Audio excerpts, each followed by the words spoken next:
ꯑꯗꯨꯛ ꯏꯪ ꯇꯞꯄ ꯑꯌꯨꯛꯀꯤ ꯃꯇꯝ ꯑꯗꯨꯅ ꯇꯠꯅ ꯊꯥꯅꯕ ꯌꯥꯗꯦ ꯍꯥꯏꯕꯒꯤ ꯃꯇꯥꯒꯨꯝ ꯎꯆꯦꯛꯁꯤꯡ ꯑꯗꯨꯅ ꯏꯁꯩ ꯌꯥꯛꯅ ꯌꯥꯛꯅ ꯁꯛꯇꯨꯅ ꯄꯣꯊꯥꯗꯨꯅ ꯂꯩꯊꯣꯛꯑꯅꯨ ꯍꯥꯏꯕꯒꯨꯝ ꯃꯌꯥꯝꯗꯨ ꯍꯧꯗꯣꯛꯂꯤ꯫ ꯌꯦꯟꯁꯨ ꯑꯗꯨꯃꯉꯥꯏ ꯀꯟꯅ ꯀꯟꯅ ꯈꯣꯡꯂꯤ꯫ ꯊꯥꯗꯣꯏ ꯅꯤꯡꯉꯥꯏꯗꯅ ꯇꯨꯝꯂꯝꯕꯗꯒꯤ ꯈꯣꯟꯖꯦꯜꯁꯤꯡꯗꯨꯅ ꯌꯀꯥꯏꯔꯣꯜ ꯑꯣꯏꯗꯨꯅ ꯃꯥꯁꯨ ꯃꯤꯀꯞ ꯊꯣꯛꯂꯛꯇꯨꯅ ꯃꯄꯥꯟ ꯊꯣꯔꯛꯂꯦ꯫ ꯏꯃꯨꯡꯒꯤ ꯊꯕꯛ ꯏꯪꯈꯥꯡ ꯂꯣꯏꯁꯤꯟꯕ ꯂꯣꯏꯔꯗꯨꯅ ꯊꯥꯗꯣꯏꯁꯨ ꯏꯔꯨꯕ ꯆꯪꯈ꯭ꯔꯦ꯫ ꯏꯔꯨꯕ ꯂꯣꯏꯔꯗꯨꯅ ꯃꯆꯥꯕꯨ ꯍꯧꯗꯣꯛꯄ ꯆꯪꯉꯛꯏ꯫ ꯃꯃꯥꯅ ꯑꯅꯤꯔꯛ ꯑꯍꯨꯝꯂꯛ ꯀꯧꯕꯗ ꯃꯥꯁꯨ ꯃꯤꯀꯞ ꯊꯣꯛꯂꯛꯇꯨꯅ ꯇꯞꯅ ꯍꯧꯒꯠꯂꯛꯂꯦ꯫ ꯑꯗꯨꯒ ꯃꯅꯤꯡꯗ ꯆꯪꯗꯨꯅ ꯕ꯭ꯔꯁ ꯇꯧꯕꯗ ꯏꯔꯨꯁꯨ ꯌꯥꯎꯅ ꯂꯨꯖꯊꯣꯔꯛꯂꯦ꯫ ꯃꯥꯅ ꯏꯔꯨꯕ ꯂꯣꯏꯔꯒ ꯊꯣꯔꯛꯄꯗ ꯊꯥꯗꯣꯏ ꯃꯥꯡꯒꯣꯜ ꯃꯆꯤꯗ ꯁꯦꯡꯒꯥ ꯑꯄꯥꯛꯄ ꯑꯃꯗ ꯄꯨꯒꯗꯕ ꯄꯣꯠꯆꯩꯁꯤꯡ ꯑꯗꯨ ꯁꯤꯟꯗꯣꯛ ꯁꯤꯟꯖꯤꯟ ꯇꯧꯗꯨꯅ ꯂꯩꯔꯝꯃꯤ꯫ ꯃꯥꯁꯨ ꯆꯪꯁꯤꯟꯗꯨꯅ "ꯃꯥ, ꯀꯩꯀꯩ ꯋꯥꯠꯂꯤꯒꯦ?" ꯊꯥꯗꯣꯏꯅ "ꯌꯥꯔꯦ ꯌꯥꯔꯦ, ꯀꯩꯝ ꯋꯥꯠꯇ꯭ꯔꯦ, ꯅꯪ ꯗꯨꯝ ꯂꯣꯏꯁꯤꯟꯖꯔꯨꯔꯣ." ꯊꯣꯏꯁꯨ ꯍꯧꯒꯠꯇꯨꯅ ꯃꯥꯒꯤ ꯀꯥꯗ ꯆꯪꯒꯦ ꯍꯦꯛ ꯇꯧꯕꯒ ꯃꯃꯥꯅ "ꯉꯥꯏꯈꯣ." ꯊꯣꯏꯁꯨ ꯀꯩꯅꯣ ꯍꯥꯏꯗꯨꯅ ꯃꯃꯥꯏꯗꯨ ꯑꯃꯨꯛ ꯌꯦꯡꯈꯠꯂꯛꯏ꯫ ꯊꯥꯗꯣꯏꯅ "ꯑꯥꯗꯁꯨ ꯁꯨꯃꯥꯏꯅ ꯁꯨꯝ ꯍꯧꯒꯠꯄ꯭ꯔꯣ ꯅꯪꯕꯣ?" ꯊꯣꯏꯅ "ꯍꯧꯒꯠꯇꯤꯌꯦ, ꯉꯜꯂꯦ ꯑꯥꯗꯗꯤ." ꯊꯥꯗꯣꯏꯅ "ꯑꯣ, ꯐꯔꯦ ꯐꯔꯦ, ꯊꯨꯔꯛꯎꯀꯣ, ꯍꯜꯂꯛꯑꯒ ꯑꯩ ꯆꯥꯛ ꯏꯁꯤꯡ ꯑꯃꯨꯛ ꯍꯣꯠꯅꯗꯣꯏꯅꯤꯅ." ꯊꯣꯏꯁꯨ ꯍꯣꯏ ꯍꯥꯏꯔꯝꯃꯒ ꯆꯪꯉꯛꯏ꯫ ꯑꯗꯨꯒ ꯎꯄꯨꯗꯒꯤ ꯐꯤ ꯑꯁꯦꯡꯕ ꯂꯧꯊꯣꯛꯀꯦ ꯍꯥꯏꯗꯨꯅ ꯍꯣꯠꯅꯔꯤꯉꯩꯗ ꯃꯥꯒꯤ ꯀꯥꯗꯒꯤ ꯌꯥꯝ ꯇꯞꯄ ꯈꯣꯟꯖꯦꯜ ꯑꯃ ꯉꯪꯂꯛꯄꯗꯨꯗ ꯏꯉꯛ ꯉꯛꯅ ꯃꯀꯣꯛꯇꯨ ꯀꯣꯏꯂꯩ ꯂꯩꯗꯨꯅ ꯌꯦꯡꯉꯤ꯫ ꯀꯣꯟꯅꯊꯪꯗ ꯃꯥꯒꯤ ꯐꯣꯟꯗꯒꯤ ꯑꯣꯏꯔꯝꯕꯗꯨꯗ ꯆꯪꯁꯤꯜꯂꯒ ꯄꯥꯏꯈꯠꯂꯤ꯫ ꯊꯣꯏꯅ "ꯗꯗꯥ?" ꯀꯣꯔꯧꯅ "ꯍꯥꯎ, ꯌꯥꯝ ꯀꯨꯏꯅ ꯆꯠꯍꯜꯂꯦ ꯐꯣꯟꯒꯁꯦ." "ꯑꯩ ꯍꯧꯒꯠꯂꯦ." "ꯑꯦ, ꯉꯟꯗ꯭ꯔꯣ?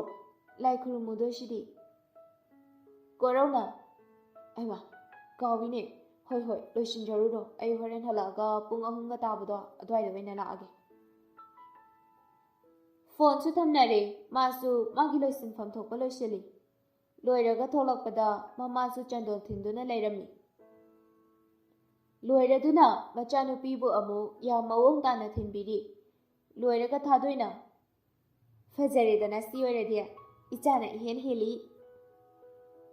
ꯊꯣꯏꯁꯨ ꯅꯣꯛꯃꯤ ꯅꯣꯛꯃꯤ ꯇꯧꯔꯛꯏ꯫ ꯑꯗꯨꯒ ꯃꯈꯨꯠꯇꯨꯅ ꯂꯩꯒꯤ ꯄꯣꯂꯥꯡ ꯃꯆꯥꯗꯨ ꯇꯞꯅ ꯄꯥꯏꯈꯠꯂꯤ꯫ ꯑꯗꯨꯒ "ꯊꯣꯛꯑꯁꯤꯔꯥ ꯃꯃꯥ?" ꯊꯥꯗꯣꯏꯁꯨ "ꯍꯣꯏ ꯍꯣꯏ." ꯑꯁꯤ ꯍꯥꯏꯔꯒ ꯃꯃꯥ ꯃꯆꯥꯗꯨ ꯄꯨꯟꯅ ꯈꯨꯜꯒꯤ ꯂꯥꯏ ꯍꯔꯥꯎꯐꯝꯒꯤ ꯎꯃꯪ ꯂꯥꯏ ꯂꯩꯕ ꯑꯗꯣꯝꯗ ꯂꯥꯛꯑꯝꯃꯤ꯫ ꯑꯌꯨꯛ ꯑꯉꯟꯕꯒ ꯑꯣꯏꯕꯒ ꯃꯤ ꯀꯌꯥ ꯆꯠꯅꯗꯦ꯫ ꯋꯥꯀꯤꯡ ꯊꯣꯛꯂꯛꯄ ꯈꯔ ꯅꯠꯇꯅ ꯎꯔꯨꯕ ꯃꯤ ꯈꯨꯗꯤꯡꯃꯛ ꯃꯌꯥ ꯎꯝꯁꯤꯟꯕ ꯀꯥꯎꯕ ꯃꯈꯩ ꯌꯦꯡꯅꯔꯤ꯫ ꯄꯤꯛꯇꯛ ꯇꯧꯕ ꯂꯦꯡꯌꯥꯟ ꯐꯤ ꯑꯗꯨꯒ ꯄꯣꯉꯧ ꯐꯅꯦꯛꯇ ꯑꯁꯪꯕ ꯃꯆꯨꯅ ꯃꯄꯥꯟ ꯄꯤꯛꯅ ꯍꯛꯄ ꯑꯗꯨꯒ ꯂꯥꯏꯠ ꯒ꯭ꯔꯤꯟ ꯀꯂꯔꯒꯤ ꯇꯣꯞ ꯆꯥꯃꯒ ꯀꯣꯏꯗꯥꯅꯕ ꯃꯃꯥꯏꯗꯨꯗ ꯈꯔ ꯈꯔ ꯁꯥꯡꯂꯕ ꯁꯥꯏ ꯃꯔꯨ ꯑꯃ ꯑꯅꯤ ꯅꯥꯀꯟ ꯅꯥꯀꯟꯗꯁꯨ ꯇꯥꯍꯜꯂꯤ꯫ ꯅꯥꯇꯣꯟꯒ ꯆꯤꯝꯕꯥꯜꯒꯒꯤ ꯀꯥꯔꯛꯇꯁꯨ ꯔꯥꯁꯤ ꯂꯩꯕ ꯁꯝꯕ꯭ꯔꯨ ꯑꯃꯁꯨ ꯊꯨꯡꯏ꯫ ꯈꯨꯠꯀꯤ ꯑꯣꯏꯔꯣꯝ ꯊꯪꯕꯗꯨꯗ ꯒꯣꯜꯗꯟ ꯀꯂꯔꯒꯤ ꯈꯨꯗꯥꯡ ꯘꯔꯤ ꯑꯃ꯫ ꯑꯁꯨꯝꯅ ꯈꯨꯜꯒꯤ ꯍꯔꯥꯎꯐꯝ ꯌꯧꯔꯗꯨꯅ ꯃꯃꯥ ꯃꯆꯥꯗꯨ ꯄꯨꯔꯛꯂꯤꯕ ꯄꯣꯠꯆꯩꯁꯤꯡ ꯑꯗꯨ ꯊꯝꯂꯗꯨꯅ ꯏꯁꯤꯡ ꯑꯁꯦꯡꯕꯅ ꯇꯥꯏꯔꯦꯟ ꯇꯧꯗꯨꯅ ꯐꯖꯅ ꯈꯤꯛꯇꯣꯛꯏ꯫ ꯑꯁꯨꯝꯅ ꯃꯊꯃꯣꯏ ꯆꯦꯠꯅ ꯏꯁꯣꯔꯒꯤ ꯃꯐꯝꯗ ꯊꯧꯅꯤꯖꯔꯤ꯫ ꯂꯣꯏꯔꯗꯨꯅ ꯂꯥꯏꯕꯨꯡꯗꯒꯤ ꯇꯞꯂꯤ ꯇꯞꯂꯤ ꯊꯣꯛꯂꯛꯏ꯫ ꯋꯥꯀꯤꯡ ꯍꯜꯂꯛꯄ ꯑꯉꯥꯡ ꯅꯨꯄꯥ ꯃꯆꯥ ꯆꯒꯠ ꯆꯒꯠ ꯂꯥꯎꯕ ꯈꯔꯅ ꯍꯩꯔꯨꯛ ꯃꯨꯟꯅꯍꯧꯔꯤ꯫ ꯃꯃꯥ ꯃꯆꯥꯗꯨꯗꯤ ꯇꯨꯡ ꯍꯟꯅ ꯌꯦꯡꯂꯝꯗ꯭ꯔꯦ꯫ ꯑꯁꯣꯝꯗꯅ ꯀꯣꯔꯧ ꯇꯨꯝꯕ ꯍꯧꯒꯠꯂꯛꯄꯗ ꯃꯥꯡꯒꯣꯜꯗ ꯑꯦꯟꯁꯥꯡ ꯅꯥꯄꯤ ꯑꯆꯥ ꯑꯊꯛ ꯀꯌꯥꯅꯆꯤꯡꯕ ꯑꯃ ꯋꯥꯏ ꯆꯥꯏꯗꯨꯅ ꯂꯩꯔꯝꯃꯤ꯫ ꯁꯥꯈꯤꯅ ꯕꯦꯒ ꯑꯆꯧꯕ ꯑꯃꯗ ꯃꯐꯝ ꯆꯥꯅ ꯆꯥꯅ ꯍꯥꯞꯆꯤꯜꯂꯤ꯫ ꯀꯣꯔꯧꯅ "ꯏꯃꯥ, ꯀꯩꯅꯣ ꯇꯧꯔꯝꯃꯤ ꯃꯌꯥꯝꯁꯤꯅ?" ꯁꯥꯈꯤꯅ "ꯍꯧꯗꯤ ꯍꯧꯒꯠꯂꯛꯑꯦꯗꯅ." ꯀꯣꯔꯧꯅ "ꯍꯣꯏꯅꯦ, ꯑꯗꯣ ꯀꯩꯅꯣ ꯇꯧꯔꯝꯃꯤꯁꯤꯕꯣ?" ꯁꯥꯈꯤꯅ "ꯅꯄꯥ ꯏꯕꯥꯅꯤ ꯊꯕꯛ ꯑꯝꯇ ꯆꯠꯂꯨꯒꯦ, ꯅꯪꯁꯨ ꯅꯁꯥ ꯁꯦꯡꯗꯣꯛꯎꯆꯣ, ꯑꯗꯨꯒꯅꯦ ꯁꯪꯒꯣꯝꯒꯗꯣ ꯊꯛꯇꯣꯛꯎꯔꯣ." "ꯍꯣꯏꯕ, ꯑꯗꯣ ꯀꯗꯥꯏꯗꯅꯣꯕ?" "ꯀꯥꯏꯗ ꯑꯣꯏꯅꯤ, ꯏꯆꯥ ꯂꯥꯡꯂꯦꯟ ꯍꯣꯏꯗꯅꯤꯗꯅ." ꯑꯁꯤ ꯍꯥꯏꯔꯒ ꯃꯆꯥꯗ ꯌꯦꯡꯈꯠꯂꯛꯏ꯫ ꯑꯇꯩꯒꯤ ꯅꯠꯇꯦ ꯃꯆꯥꯒꯤ ꯃꯃꯥꯏꯗ ꯀꯔꯝꯕ ꯃꯃꯤ ꯇꯥꯏ ꯍꯥꯏꯕ ꯌꯦꯡꯅꯤꯡꯕꯒꯤꯅꯤ ꯑꯗꯨꯕꯨ ꯊꯣꯏꯗꯣꯛꯄ ꯑꯍꯦꯟꯕ ꯃꯃꯤ ꯀꯔꯤꯁꯨ ꯇꯥꯔꯛꯇꯦ ꯑꯗꯨꯝ ꯏꯇꯤꯡ ꯇꯤꯡꯕ ꯃꯥꯏꯊꯣꯡꯗ ꯑꯣ ꯎꯗꯕꯁꯨ ꯀꯨꯏꯔꯦꯅꯦ ꯑꯩꯁꯨ ꯌꯥꯎꯕ ꯌꯥꯕꯅꯦ ꯑꯗꯣ ꯊꯕꯛ ꯂꯦꯞꯄ ꯌꯥꯗꯕꯅꯤꯅ ꯎꯄꯥꯏ ꯂꯩꯇꯦ ꯀꯣꯟꯅ ꯑꯣꯏꯅ ꯐꯖꯅ ꯄꯨꯟꯕ ꯍꯥꯏꯗꯨꯅꯤ ꯁꯈꯤꯅ ꯌꯥꯔꯦ ꯌꯥꯔꯦ ꯏꯀꯥꯏ ꯈꯪꯗꯕꯗꯣ ꯁ꯭ꯋꯥꯏꯗ ꯈꯤꯠ ꯇꯧꯔꯛꯑꯅꯨ ꯀꯣꯔꯧꯅ ꯃꯇꯥ ꯑꯃꯅꯤꯅꯦ ꯑꯁꯤ ꯍꯥꯏꯔꯒ ꯃꯥꯁꯨ ꯊꯣꯛꯈ꯭ꯔꯦ ꯁꯈꯤꯗꯤ ꯋꯥꯈꯜ ꯅꯨꯡꯉꯥꯏꯅ ꯏꯁꯩꯒ ꯉꯪꯉꯪꯗꯅ ꯄꯣꯠ ꯆꯩꯁꯤꯡꯗꯨ ꯍꯥꯞꯆꯤꯜꯍꯧꯔꯤ ꯁꯈꯤꯅ ꯍꯥꯏꯅꯤꯡꯕ ꯋꯥꯁꯦ ꯂꯩꯊꯣꯛ ꯂꯩꯁꯤꯟ ꯇꯧꯗꯅ ꯑꯗꯨꯝ ꯏꯇꯤꯡ ꯇꯤꯡꯅ ꯍꯥꯏꯗꯣꯔꯛꯑꯒꯦ ꯄꯤꯁꯛꯅ ꯈꯪꯅꯗꯕꯁꯨ ꯑꯃꯠꯇ ꯅꯠꯇꯕꯁꯤꯗ ꯀꯔꯤ ꯑꯃꯨꯛ ꯀꯣꯏꯊꯣꯛꯎꯅꯤ ꯗꯣꯡ ꯗꯣꯡ ꯍꯦꯛꯇ ꯍꯥꯏꯅꯁꯦ ꯍꯦꯃꯣꯅ ꯏꯆꯥꯅ ꯆꯥꯛ ꯄꯤꯅꯕꯒꯤ ꯋꯥꯔꯤꯗꯨꯅꯤ ꯑꯇꯩꯒꯤ ꯀꯔꯤꯝ ꯅꯠꯇꯦꯗ ꯏꯕꯣꯆꯧꯅ ꯑꯩꯗꯤ ꯍꯧꯕꯨ ꯍꯧꯗꯣꯛꯃꯟꯗꯦ ꯍꯥꯏꯔꯤꯅꯦ ꯑꯩꯈꯣꯏꯅ ꯏꯆꯥ ꯅꯤꯉꯣꯜ ꯄꯣꯛꯄꯅꯤꯅ ꯍꯦꯛ ꯍꯧꯗꯣꯔꯛꯄꯁꯨ ꯐꯖ ꯐꯥꯠꯇꯦꯗꯅ ꯑꯁꯤ ꯍꯥꯏꯔꯒ ꯃꯔꯤꯗꯨ ꯍꯔꯥꯎ ꯍꯔꯥꯎ ꯅꯣꯛꯏ ꯂꯥꯡꯂꯦꯟꯁꯨ ꯇ꯭ꯔꯦ ꯑꯃꯗ ꯆꯥ ꯈꯔ ꯍꯥꯞꯇꯨꯅ ꯊꯣꯔꯛꯏ ꯑꯗꯨꯒ ꯃꯃꯥꯡꯗ ꯂꯩꯔꯤꯕ ꯇꯦꯕꯜ ꯑꯗꯨꯗ ꯇꯞꯅ ꯊꯝꯗꯨꯅ ꯑꯃꯃꯝꯇ ꯑꯣꯏꯅ ꯂꯥꯜꯂꯛꯏ ꯍꯦꯃꯣꯅ ꯑꯃꯨꯛꯇꯪ ꯆꯤꯡꯉꯒ ꯍꯥꯎꯔꯦ ꯉꯁꯤꯅꯅꯦ ꯏꯍꯥꯎ ꯍꯦꯛ ꯍꯥꯎꯔꯤ ꯅꯨꯡꯉꯥꯏꯕ ꯋꯥꯔꯤ ꯁꯥꯕꯅꯔ ꯀꯔꯤꯅꯣ ꯈꯪꯗ꯭ꯔꯦ ꯇꯧꯔꯤꯁꯦ ꯅꯨꯡꯊꯤꯜꯒꯤ ꯄꯨꯡ 3:30 ꯇꯥꯁꯤꯜꯂꯛꯄ ꯁ꯭ꯋꯥꯏꯗꯅꯤ ꯊꯥꯗꯣꯏ ꯆꯦꯡ ꯀꯟꯅ ꯈꯩꯔꯤ ꯊꯣꯏꯅ ꯃꯃꯥ ꯊꯥꯗꯣꯏ ꯆꯦꯡꯗꯨ ꯈꯩꯅ ꯊꯣꯏꯅ ꯑꯩ ꯄ꯭ꯔꯤꯌꯥ ꯍꯣꯏꯐꯥꯎꯇ ꯆꯠꯂꯨꯒꯦ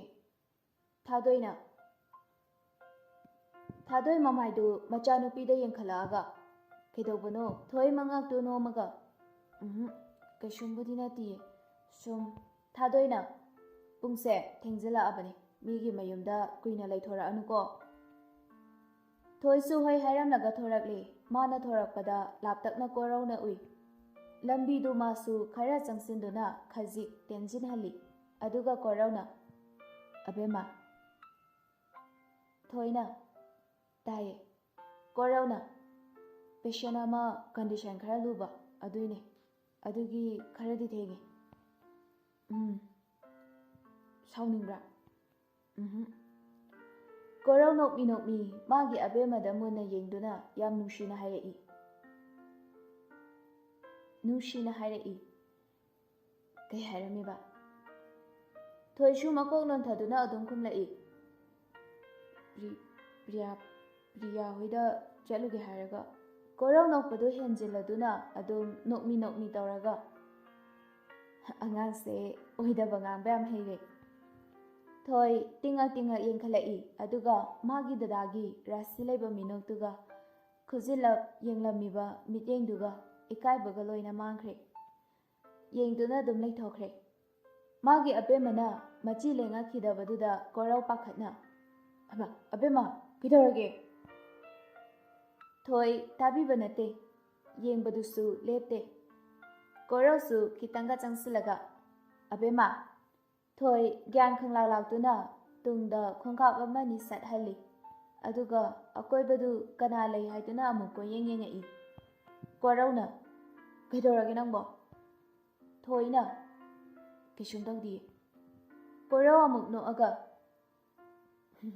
ꯆꯦꯅꯦꯜ ꯑꯃꯨꯛ ꯃꯥꯡꯉꯤꯌꯦ ꯅꯪꯁꯦ ꯀꯃꯥꯏꯅ ꯇꯧꯔꯤꯅꯣ ꯑꯁ ꯗꯗꯥ ꯅꯣꯛꯀꯅꯨꯕ ꯀꯣꯔꯧ ꯉꯛꯅ ꯅꯣꯛꯄꯗꯨꯁꯨ ꯊꯤꯡꯖꯤꯟꯕꯤꯔꯒꯦ ꯍꯥꯏꯔꯣ ꯊꯣꯏ ꯃꯇꯣꯝꯇ ꯈꯜꯂꯤ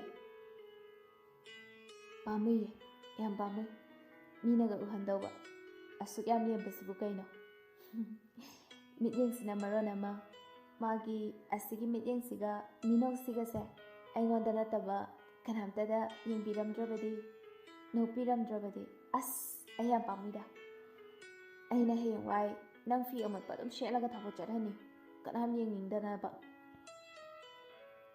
ꯑꯁꯤ ꯍꯥꯏꯔꯒ ꯃꯊꯃꯣꯏꯗ ꯈꯤꯇꯪ ꯅꯣꯛꯏ ꯊꯃꯣꯏꯒꯤ ꯃꯤꯅꯣꯛꯇꯨꯒ ꯃꯥꯏꯊꯣꯡꯗꯁꯨ ꯃꯃꯤ ꯃꯆꯦꯠ ꯑꯃ ꯇꯥꯔꯛꯏ ꯉꯁꯥꯏꯗꯒꯤ ꯌꯦꯡꯗꯨꯅ ꯂꯩꯔꯝꯕ ꯀꯣꯔꯧꯁꯨ ꯃꯊꯃꯣꯏꯗ ꯈꯜꯂꯛꯏ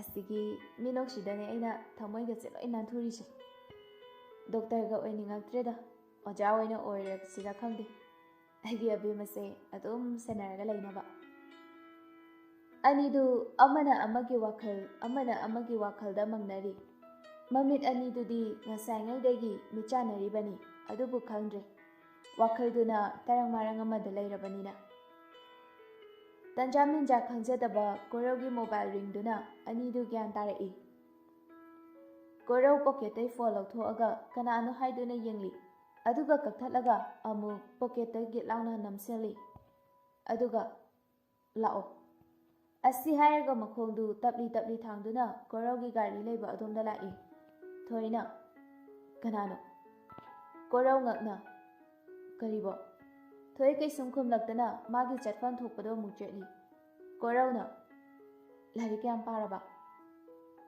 ꯈꯪꯗꯦꯗ ꯀꯩꯅꯣ ꯈꯪꯗꯦ ꯍꯥꯏꯁꯤꯕꯤꯅ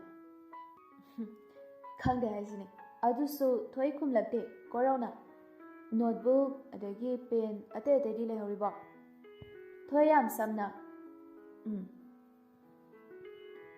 ꯒꯥꯔꯤ ꯃꯅꯥꯛ ꯌꯧꯁꯤꯜꯂꯛꯄꯒ ꯀꯣꯔꯧꯗꯤ ꯒꯥꯔꯤꯗ ꯉꯥꯊꯗꯨꯅ ꯂꯦꯞꯇꯨꯅ ꯂꯩꯈ꯭ꯔꯦ ꯊꯣꯏꯗꯤ ꯀꯣꯔꯧꯒꯤ ꯈꯤꯇꯪ ꯅꯥꯀꯜ ꯑꯣꯏꯔꯞꯅ ꯍꯧꯖꯤꯛꯁꯨ ꯂꯦꯞꯂꯤ ꯀꯣꯔꯧꯅ ꯋꯥꯕ꯭ꯔꯥ ꯂꯦꯞꯄꯗꯣ ꯊꯣꯏꯅ ꯋꯥꯗꯦꯗ ꯉꯥꯏꯍꯥꯛ ꯑꯃꯨꯛ ꯇꯨꯃꯤꯟ ꯂꯩꯅꯩ ꯊꯣꯏꯗꯤ ꯇꯧꯐꯝ ꯈꯪꯗ꯭ꯔꯗꯨꯅ ꯃꯁꯥꯏ ꯃꯔꯨ ꯑꯃ ꯑꯅꯤ ꯅꯥꯀꯣꯡꯗꯨꯗ ꯄꯪꯌꯦꯠꯇ ꯌꯦꯠꯁꯤꯜꯂꯤ ꯀꯣꯔꯧꯁꯨ ꯃꯥꯒꯤ ꯑꯕꯦꯝꯃꯒꯤ ꯃꯇꯧꯗꯨꯗ ꯅꯣꯛꯃꯤ ꯌꯦꯡꯂꯤ ꯀꯣꯔꯧꯅ ꯅꯣꯛꯑꯒ ꯏꯀꯥꯏꯔꯤꯕ ꯈꯨꯝꯂꯛꯇꯦ ꯀꯣꯔꯧꯅ ꯑꯃꯨꯛ ꯅꯪꯅ ꯏꯀꯥꯏꯔꯒ ꯃꯔꯥ ꯂꯩꯖꯗ꯭ꯔꯕ ꯀꯩꯁꯨꯝꯁꯨ ꯈꯪꯖꯗꯕ ꯅꯁꯝꯗꯨꯗ ꯄꯪꯇꯥꯏꯗ ꯇꯥꯏꯅꯕꯤꯔꯤ ꯍꯟꯗꯛꯁꯨ ꯈꯨꯝꯂꯛꯇꯦ ꯑꯗꯨꯒ ꯅꯥꯜꯂꯝꯕ ꯃꯈꯨꯠꯇꯨꯗꯤ ꯃꯈꯥꯗ ꯏꯔꯦꯟꯖꯅ ꯊꯝꯈ꯭ꯔꯦ ꯀꯣꯔꯧꯅ ꯀꯩꯗꯧꯔꯒꯦ ꯃꯤ ꯅꯪꯕꯣ ꯊꯣꯏ ꯇꯞꯅ ꯐꯣꯟ ꯇꯧꯔꯛꯈꯤꯕꯗꯣ ꯍꯥꯏꯔꯒ ꯃꯀꯣꯛꯇꯨ ꯇꯞꯅ ꯅꯣꯡꯈꯠꯂꯛꯇꯨꯅ ꯀꯣꯔꯧꯗ ꯌꯦꯡꯂꯛꯏ ꯀꯣꯔꯧꯅ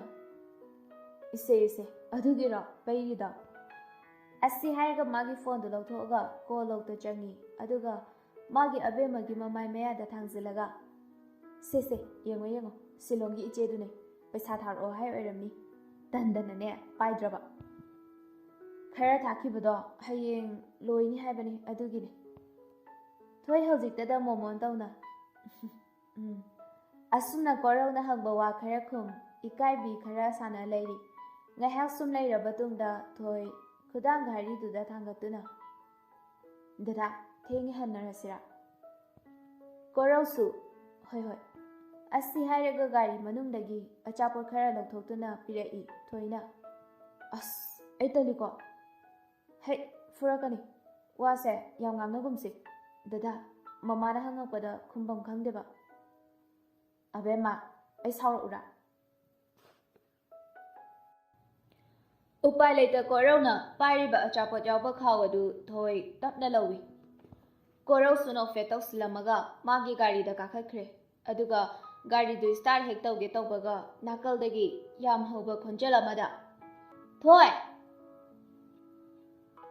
ꯀꯣꯔꯧ ꯃꯃꯥꯏꯗꯨ ꯍꯥꯏꯔꯞ ꯂꯩꯊꯣꯛꯇꯨꯅ ꯌꯦꯡꯂꯛꯏ ꯊꯣꯏꯁꯨ ꯀꯅꯥꯅꯣ ꯍꯥꯏꯗꯨꯅ ꯌꯦꯡꯊꯣꯔꯛꯏ ꯎꯔꯦ ꯂꯥꯡꯂꯦꯟꯅ ꯃꯈꯣꯏꯒꯤ ꯃꯅꯥꯛ ꯇꯝꯅ ꯂꯥꯛꯄꯗꯨ ꯊꯣꯏ ꯄꯥꯈꯠꯅ ꯑꯩꯈꯣꯏ ꯏꯅꯝꯃ ꯅꯠꯇ꯭ꯔꯣ ꯑꯁ ꯀꯃꯥꯏꯅ ꯇꯧꯗꯣꯏꯕ ꯁꯤꯗꯤ ꯑꯩ ꯉꯁꯤ ꯂꯣꯏꯔꯦꯗꯅ ꯀꯣꯔꯧꯁꯨ ꯁꯣꯔ ꯍꯣꯜꯂꯤꯕꯗꯨ ꯂꯦꯞꯄꯤ ꯉꯥꯏꯍꯥꯛ ꯀꯩꯗꯧꯅꯤ ꯈꯪꯗꯦ ꯑꯗꯨꯕꯨ ꯃꯤꯔꯛ ꯇꯤꯜꯂꯕ ꯋꯥꯈꯜ ꯂꯩꯕ ꯗꯣꯛꯇꯔ ꯑꯃꯅꯕꯨ ꯍꯥꯏꯅ ꯃꯥꯌꯣꯛꯅꯒꯦ ꯈꯜꯂꯛꯂꯦ ꯀꯣꯔꯧꯁꯨ ꯁꯨꯝ ꯇꯨꯃꯤꯟ ꯂꯩꯁꯤꯟꯕꯗꯨꯗ ꯊꯣꯏ ꯍꯟꯖꯤꯟꯅ ꯀꯃꯥꯏꯅ ꯇꯧꯗꯣꯏꯅꯣ ꯍꯥꯏꯕꯅꯦ ꯂꯥꯡꯂꯦꯟ ꯌꯧꯁꯤꯜꯂꯛꯑꯗꯨꯅ ꯒꯥꯔꯤꯗ ꯀꯅꯥ ꯌꯥꯎꯔꯤ ꯀꯩꯗꯧꯔꯤꯒꯦ ꯍꯟꯅ ꯑꯝꯇ ꯌꯦꯡꯗꯅ ꯊꯣꯏꯗ ꯑꯣꯟꯁꯤꯜꯂꯒ ꯀꯩꯅꯣ ꯁꯟꯗ꯭ꯌꯥ ꯆꯪꯉꯀꯥꯟꯁꯤꯗ ꯁ꯭ꯋꯥꯏꯁꯤꯗ ꯃꯈꯦꯜ ꯂꯥꯡꯉꯤꯁꯤꯕꯣ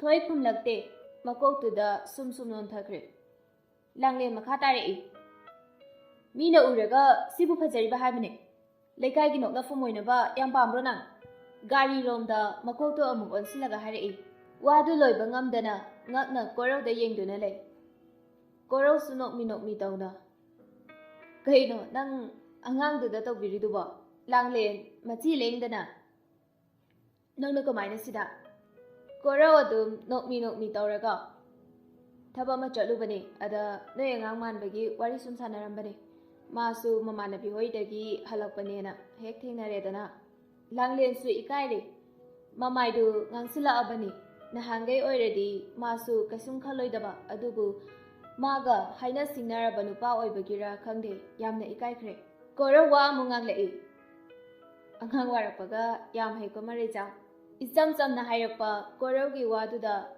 थवैना खंजिल्लगा लांगलेन इकायबी सानाहौरी कोरौदी गारीदु थौदुना अदुम चख्रे थोइना इना कौबा फौलोय फाट्री लांगलेन खंगबोय लाखोय how थोय खंप्रेबो खंगी अदुबु फाजिल्लगा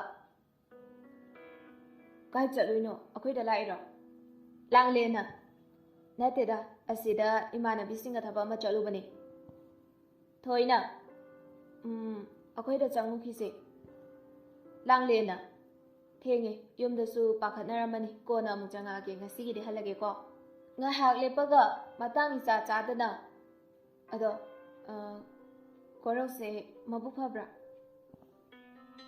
thoi haire iba waduda masu huran ba haidu oirurabanina khitangdi ikai adubu pakhatabasu nate aduna icham chamba pakhumai pirei yam faida langlensu nokfe tawna phabane yamna asumna langlensu mamanabi aniduna kawraktuna mayum lomda hankre thoisu mayum tamna khongthang kanna thangduna lai thadoidu sandhyaya changapagi lai thaumai thanaba haiduna wai kanna taiduna sumangda leirami konthong lomdagi thoi changapadu ubada thadoina hairei karino ne bema nangbu chakhraga halakani khangdabasiba thoi pakhatliba mayamdu yam heisingna fajingkhraga hairei ima lambida ina malanglendo thengnabai wari ngahak sarakanda thengdokre thadoina hema adudi pusinbirakpa yadro nangbo thoina thengena yadre kona amuk laage mamanabi singsu yahawe thadoina fare fare nangsu chango aduga chaktu thonggalamo mamasu dukse tharaga changage thoina thoi changkhre thadoisu mathau tawduna lehore nungdangi pung 9 makhai muk tasilakpa adaiwaidani pisak ibochong langlen puna chak chabagi famthanarei pisakna ngasidi wakhalgase nungai sarengse hauna sathokke machada mo onjila aga ibema langlensu pisakna nangbu luhongbase kai khalige ima hoigidi yathokhrene langlen ikaina mama aidi pi ikandaisu mama hoina hairakpado adum illaga laiduni hojiksu mamaga babaga na si fai haibado si taw haibado adune na chana tawdoise langlen gi waduda ibochou mathamoida momon tawse pisaksu harauduna aduni dana ichamanjile langlena nahangkhaidi na chamandrabo haise pisakna heima masidi bako ado nangbu ibungoduga nanga paw khara phaunabro langlena as kaidoino daima paw phaunaba kaina masu thabak chili aisu sangdeda pisakna hey panganune afaba lakpa habase nangi naraibakto thamal salabani la ikan sida nanthau tanaba cheksina senaga dawdi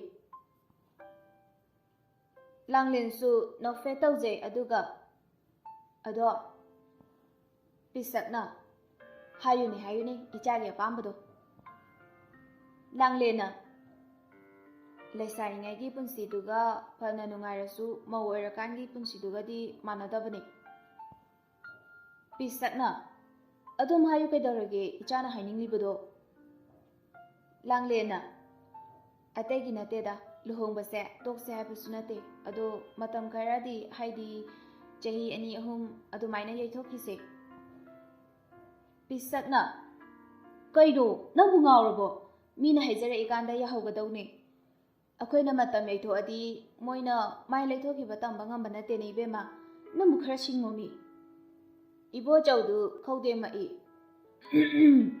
ꯑꯗꯨꯕꯨ ꯃꯃꯥ ꯃꯆꯥꯗꯨꯗꯤ ꯇꯥꯗꯦ, ꯋꯥꯔꯤꯗ ꯃꯨꯟꯈ꯭ꯔꯦ꯫ ꯂꯥꯡꯂꯦꯟꯅ ꯑꯗꯨ ꯍꯦꯛꯇ ꯌꯥꯕ ꯅꯠꯇꯦꯗ, ꯋꯥꯔꯣꯏꯄꯣꯠ ꯄꯨꯊꯣꯛꯑꯒ ꯂꯣꯏꯔꯦ꯫ ꯊꯕꯛ ꯇꯧꯕꯁꯨ ꯆꯍꯤ ꯍꯦꯜꯂꯛꯄꯗ ꯉꯥꯏꯔꯤꯌꯦ, ꯈꯤꯇ ꯅꯨꯡꯉꯥꯏꯅ ꯏꯁꯥꯒꯤ ꯇꯣꯂꯣꯞꯅꯒ ꯍꯤꯡꯈꯤꯒꯦ ꯀꯩꯗꯧꯔꯒꯦ? ꯄꯤꯁꯛꯅ ꯍꯣꯏ ꯍꯣꯏ, ꯑꯗꯨꯕꯨ ꯅꯥꯟꯊꯣꯛꯅꯕꯗꯤ ꯁꯤꯟꯒꯅꯨꯀꯣ, ꯐꯣꯟꯒꯗꯣ ꯇꯣꯏꯅ ꯇꯣꯏꯅ ꯇꯧꯁꯤꯜꯂꯨ, ꯋꯥꯈꯜꯒꯗꯣ ꯍꯣꯡꯗꯣꯛ ꯍꯣꯟꯖꯤꯟ ꯇꯧꯍꯟꯕ ꯌꯥꯕ ꯅꯠꯇꯦꯀꯣ꯫ ꯂꯥꯡꯂꯦꯟꯅ ꯍꯣꯏꯕ ꯏꯃꯥ, ꯑꯩꯕꯨ ꯂꯩꯁꯥꯕꯤ ꯅꯠꯇꯗꯧꯅ꯫ ꯃꯃꯥ ꯃꯆꯥꯗꯨ ꯌꯦꯡꯅꯔꯗꯨꯅ ꯃꯌꯥ ꯍꯤꯒꯠꯂꯤ꯫ ꯏꯕꯣꯆꯧꯅ ꯀꯌꯥꯗꯅꯣ ꯌꯦꯡꯉꯨꯅꯦ ꯇꯧꯔꯤꯁꯦ? ꯇꯥꯗꯦ ꯃꯃꯥ ꯃꯆꯥꯗꯨ꯫ ꯏꯕꯣꯆꯧ ꯍꯟꯗꯛꯇꯤ ꯈꯣꯟ ꯈꯔ ꯀꯟꯅ ꯍꯩ ꯃꯃꯥ! ꯄꯤꯁꯛꯇꯨ ꯈꯪꯄ꯭ꯔꯦꯛ ꯈꯪꯉꯤ, ꯂꯥꯡꯂꯦꯟꯁꯨ ꯑꯗꯨ ꯃꯉꯥꯏ꯫ ꯄꯤꯁꯛꯅ ꯀꯩꯗꯧꯔꯒꯦ ꯃꯣꯏ ꯕꯕꯥ? ꯑꯩꯈꯣꯏ ꯅꯥꯄꯪꯕ ꯑꯝꯇ ꯌꯥꯎꯗꯤꯌꯦ꯫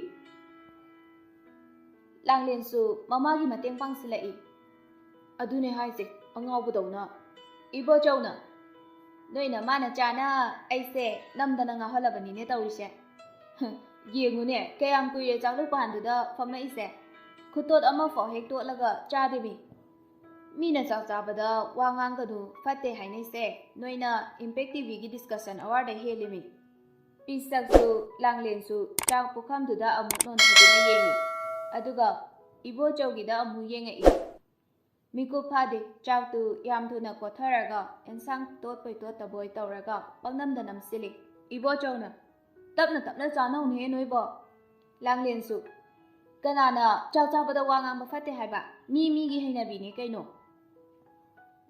ꯏꯕꯣꯆꯧꯁꯨ ꯍꯩ ꯅꯪ ꯑꯃ ꯆꯤꯟ ꯌꯥꯝ ꯈꯨꯝꯃꯤꯌꯦ, ꯍꯥꯅꯤ ꯍꯥꯏꯕꯤꯕꯅꯤꯅꯦꯍꯦ꯫ ꯂꯥꯡꯂꯦꯟꯁꯨ ꯑꯗꯨꯅ ꯑꯩꯈꯣꯏꯁꯨ ꯆꯥꯗ꯭ꯔꯤꯀꯥꯟꯗ ꯍꯥꯏꯍꯧꯔꯤꯁꯤꯗꯤ ꯍꯥꯗꯅꯕ꯫ ꯏꯕꯣꯆꯧꯅ ꯅꯣꯏꯒ ꯉꯥꯡꯅꯕꯒ ꯉꯝꯖꯗ꯭ꯔꯦꯗ꯫ ꯄꯤꯁꯛꯁꯨ ꯂꯥꯡꯂꯦꯟꯗ ꯌꯦꯡꯂꯛꯏ, ꯂꯥꯡꯂꯦꯟꯁꯨ ꯄꯤꯁꯛꯇ ꯌꯦꯡꯂꯛꯇꯨꯅ ꯃꯤꯆꯤꯒ ꯐꯠ ꯐꯠ ꯈꯠꯅꯔꯗꯨꯅ ꯅꯣꯛꯃꯤꯟꯅꯩ꯫ ꯑꯁꯣꯝꯗꯅ ꯀꯣꯔꯧ ꯆꯥꯛ ꯇꯣꯛꯑꯒ ꯃꯥꯒꯤ ꯀꯥꯗ ꯆꯪꯉꯛꯏ꯫ ꯐꯃꯨꯡ ꯅꯥꯀꯜꯗꯒꯤ ꯐꯣꯟꯗꯨ ꯂꯧꯊꯣꯛꯑꯒ ꯊꯣꯏꯗ ꯐꯣꯟ ꯇꯧꯅ ꯇꯧꯅ ꯁꯣꯐꯥ ꯃꯅꯥꯛꯇ ꯂꯥꯛꯏ꯫ ꯑꯁꯣꯝꯗꯒꯤ ꯗꯗꯥ꯫ ꯀꯣꯔꯧꯅ ꯀꯩꯗꯧꯔꯝꯃꯤꯅꯣ ꯅꯪꯕꯣ? ꯊꯣꯏꯅ ꯀꯩꯅꯣꯝ ꯌꯦꯡꯉꯝꯕꯅꯦ, ꯂꯣꯏꯔꯦ꯫ ꯀꯣꯔꯧꯅ ꯀꯩ ꯌꯦꯡꯉꯤꯅꯣ ꯍꯥꯏꯁꯦ? ꯊꯣꯏꯅ Love Across the Salt Desert ꯍꯥꯏꯕꯗꯣ꯫ ꯀꯣꯔꯧꯅ ꯑꯣ ꯁꯄ꯭ꯂꯤꯃꯦꯟꯇꯔꯤꯒꯤꯗꯨꯔꯣ? ꯊꯣꯏꯅ ꯍꯣꯏ꯫ ꯀꯣꯔꯧꯅ ꯔꯤꯚꯤꯖꯟ ꯆꯠꯂꯤꯕ꯭ꯔꯥ?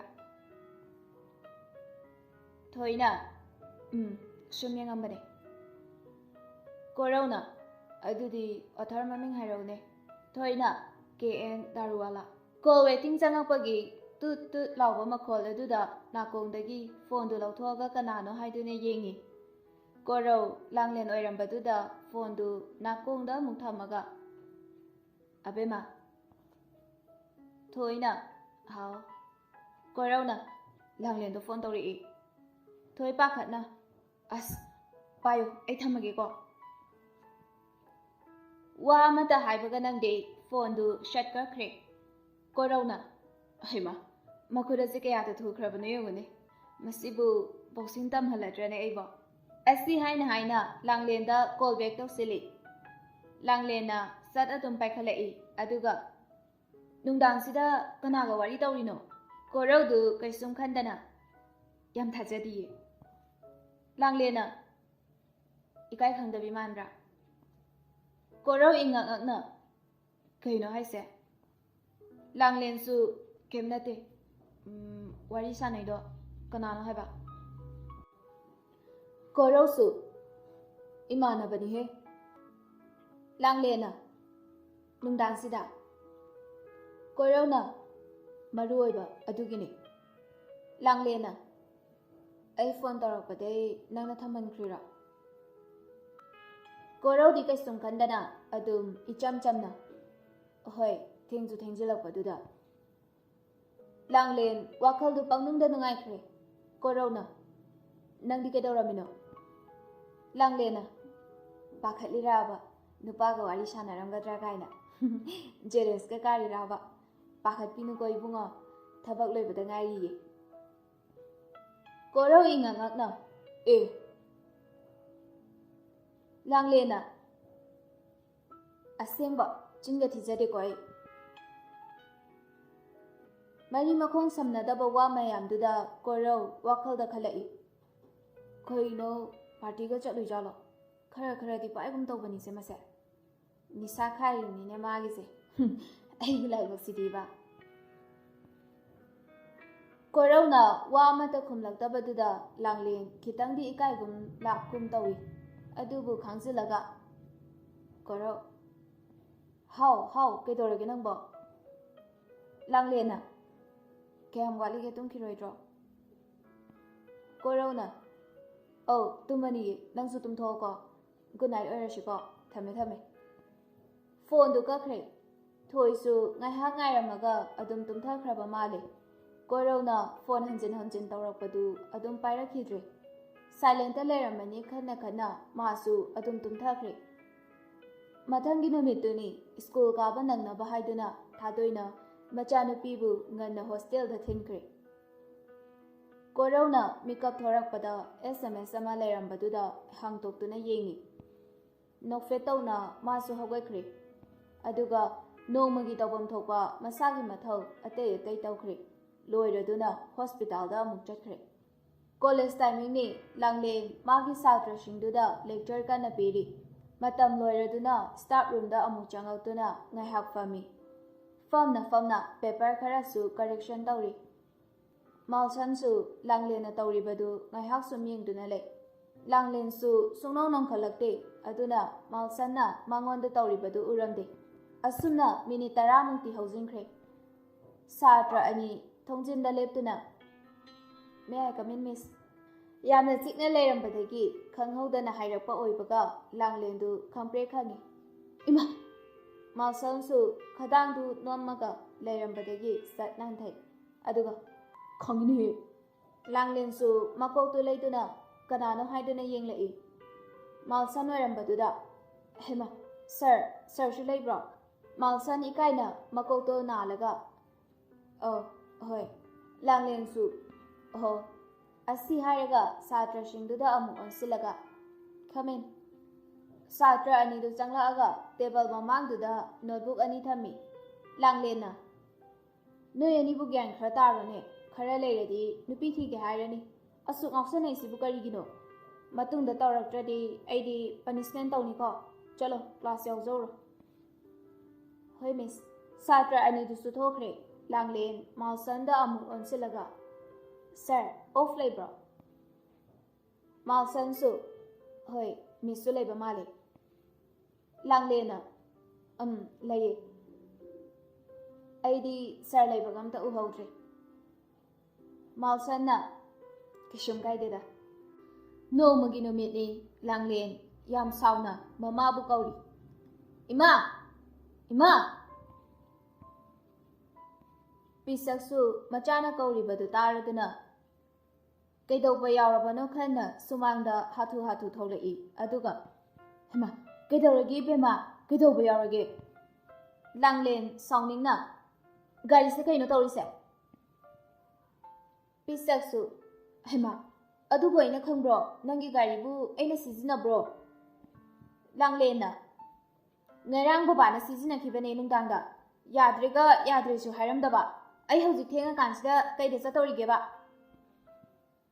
ꯄꯤꯁꯛꯁꯨ ꯏꯁꯦ ꯑꯗꯨꯗꯤ ꯀꯃꯥꯏꯅ ꯇꯧꯅꯤ ꯀꯝꯗꯧꯅꯤ ꯂꯥꯡꯂꯦꯟ ꯋꯥꯗꯨ ꯁꯝꯊꯔꯨꯕꯒꯤ ꯀꯥꯟꯅꯕ ꯂꯩꯔꯔꯣꯏ ꯈꯪꯉꯤ ꯑꯗꯨꯅ ꯃꯃꯥꯗ ꯀꯩꯁꯨꯝ ꯍꯥꯏꯔꯝꯗꯅ ꯒꯦꯠꯂꯣꯝꯗ ꯍꯥꯊꯨ ꯊꯣꯛꯈ꯭ꯔꯦ ꯍꯦꯛ ꯊꯣꯛꯄꯒ ꯃꯦꯟ ꯔꯣꯗ ꯑꯣꯏꯕꯩ ꯒꯥꯔꯤ ꯃꯊꯪ ꯂꯥꯛꯄꯗꯨꯗ ꯃꯤ ꯍꯥꯡꯕ ꯑꯃ ꯐꯥꯔꯒ ꯑꯗꯨꯝ ꯆꯠꯈ꯭ꯔꯦ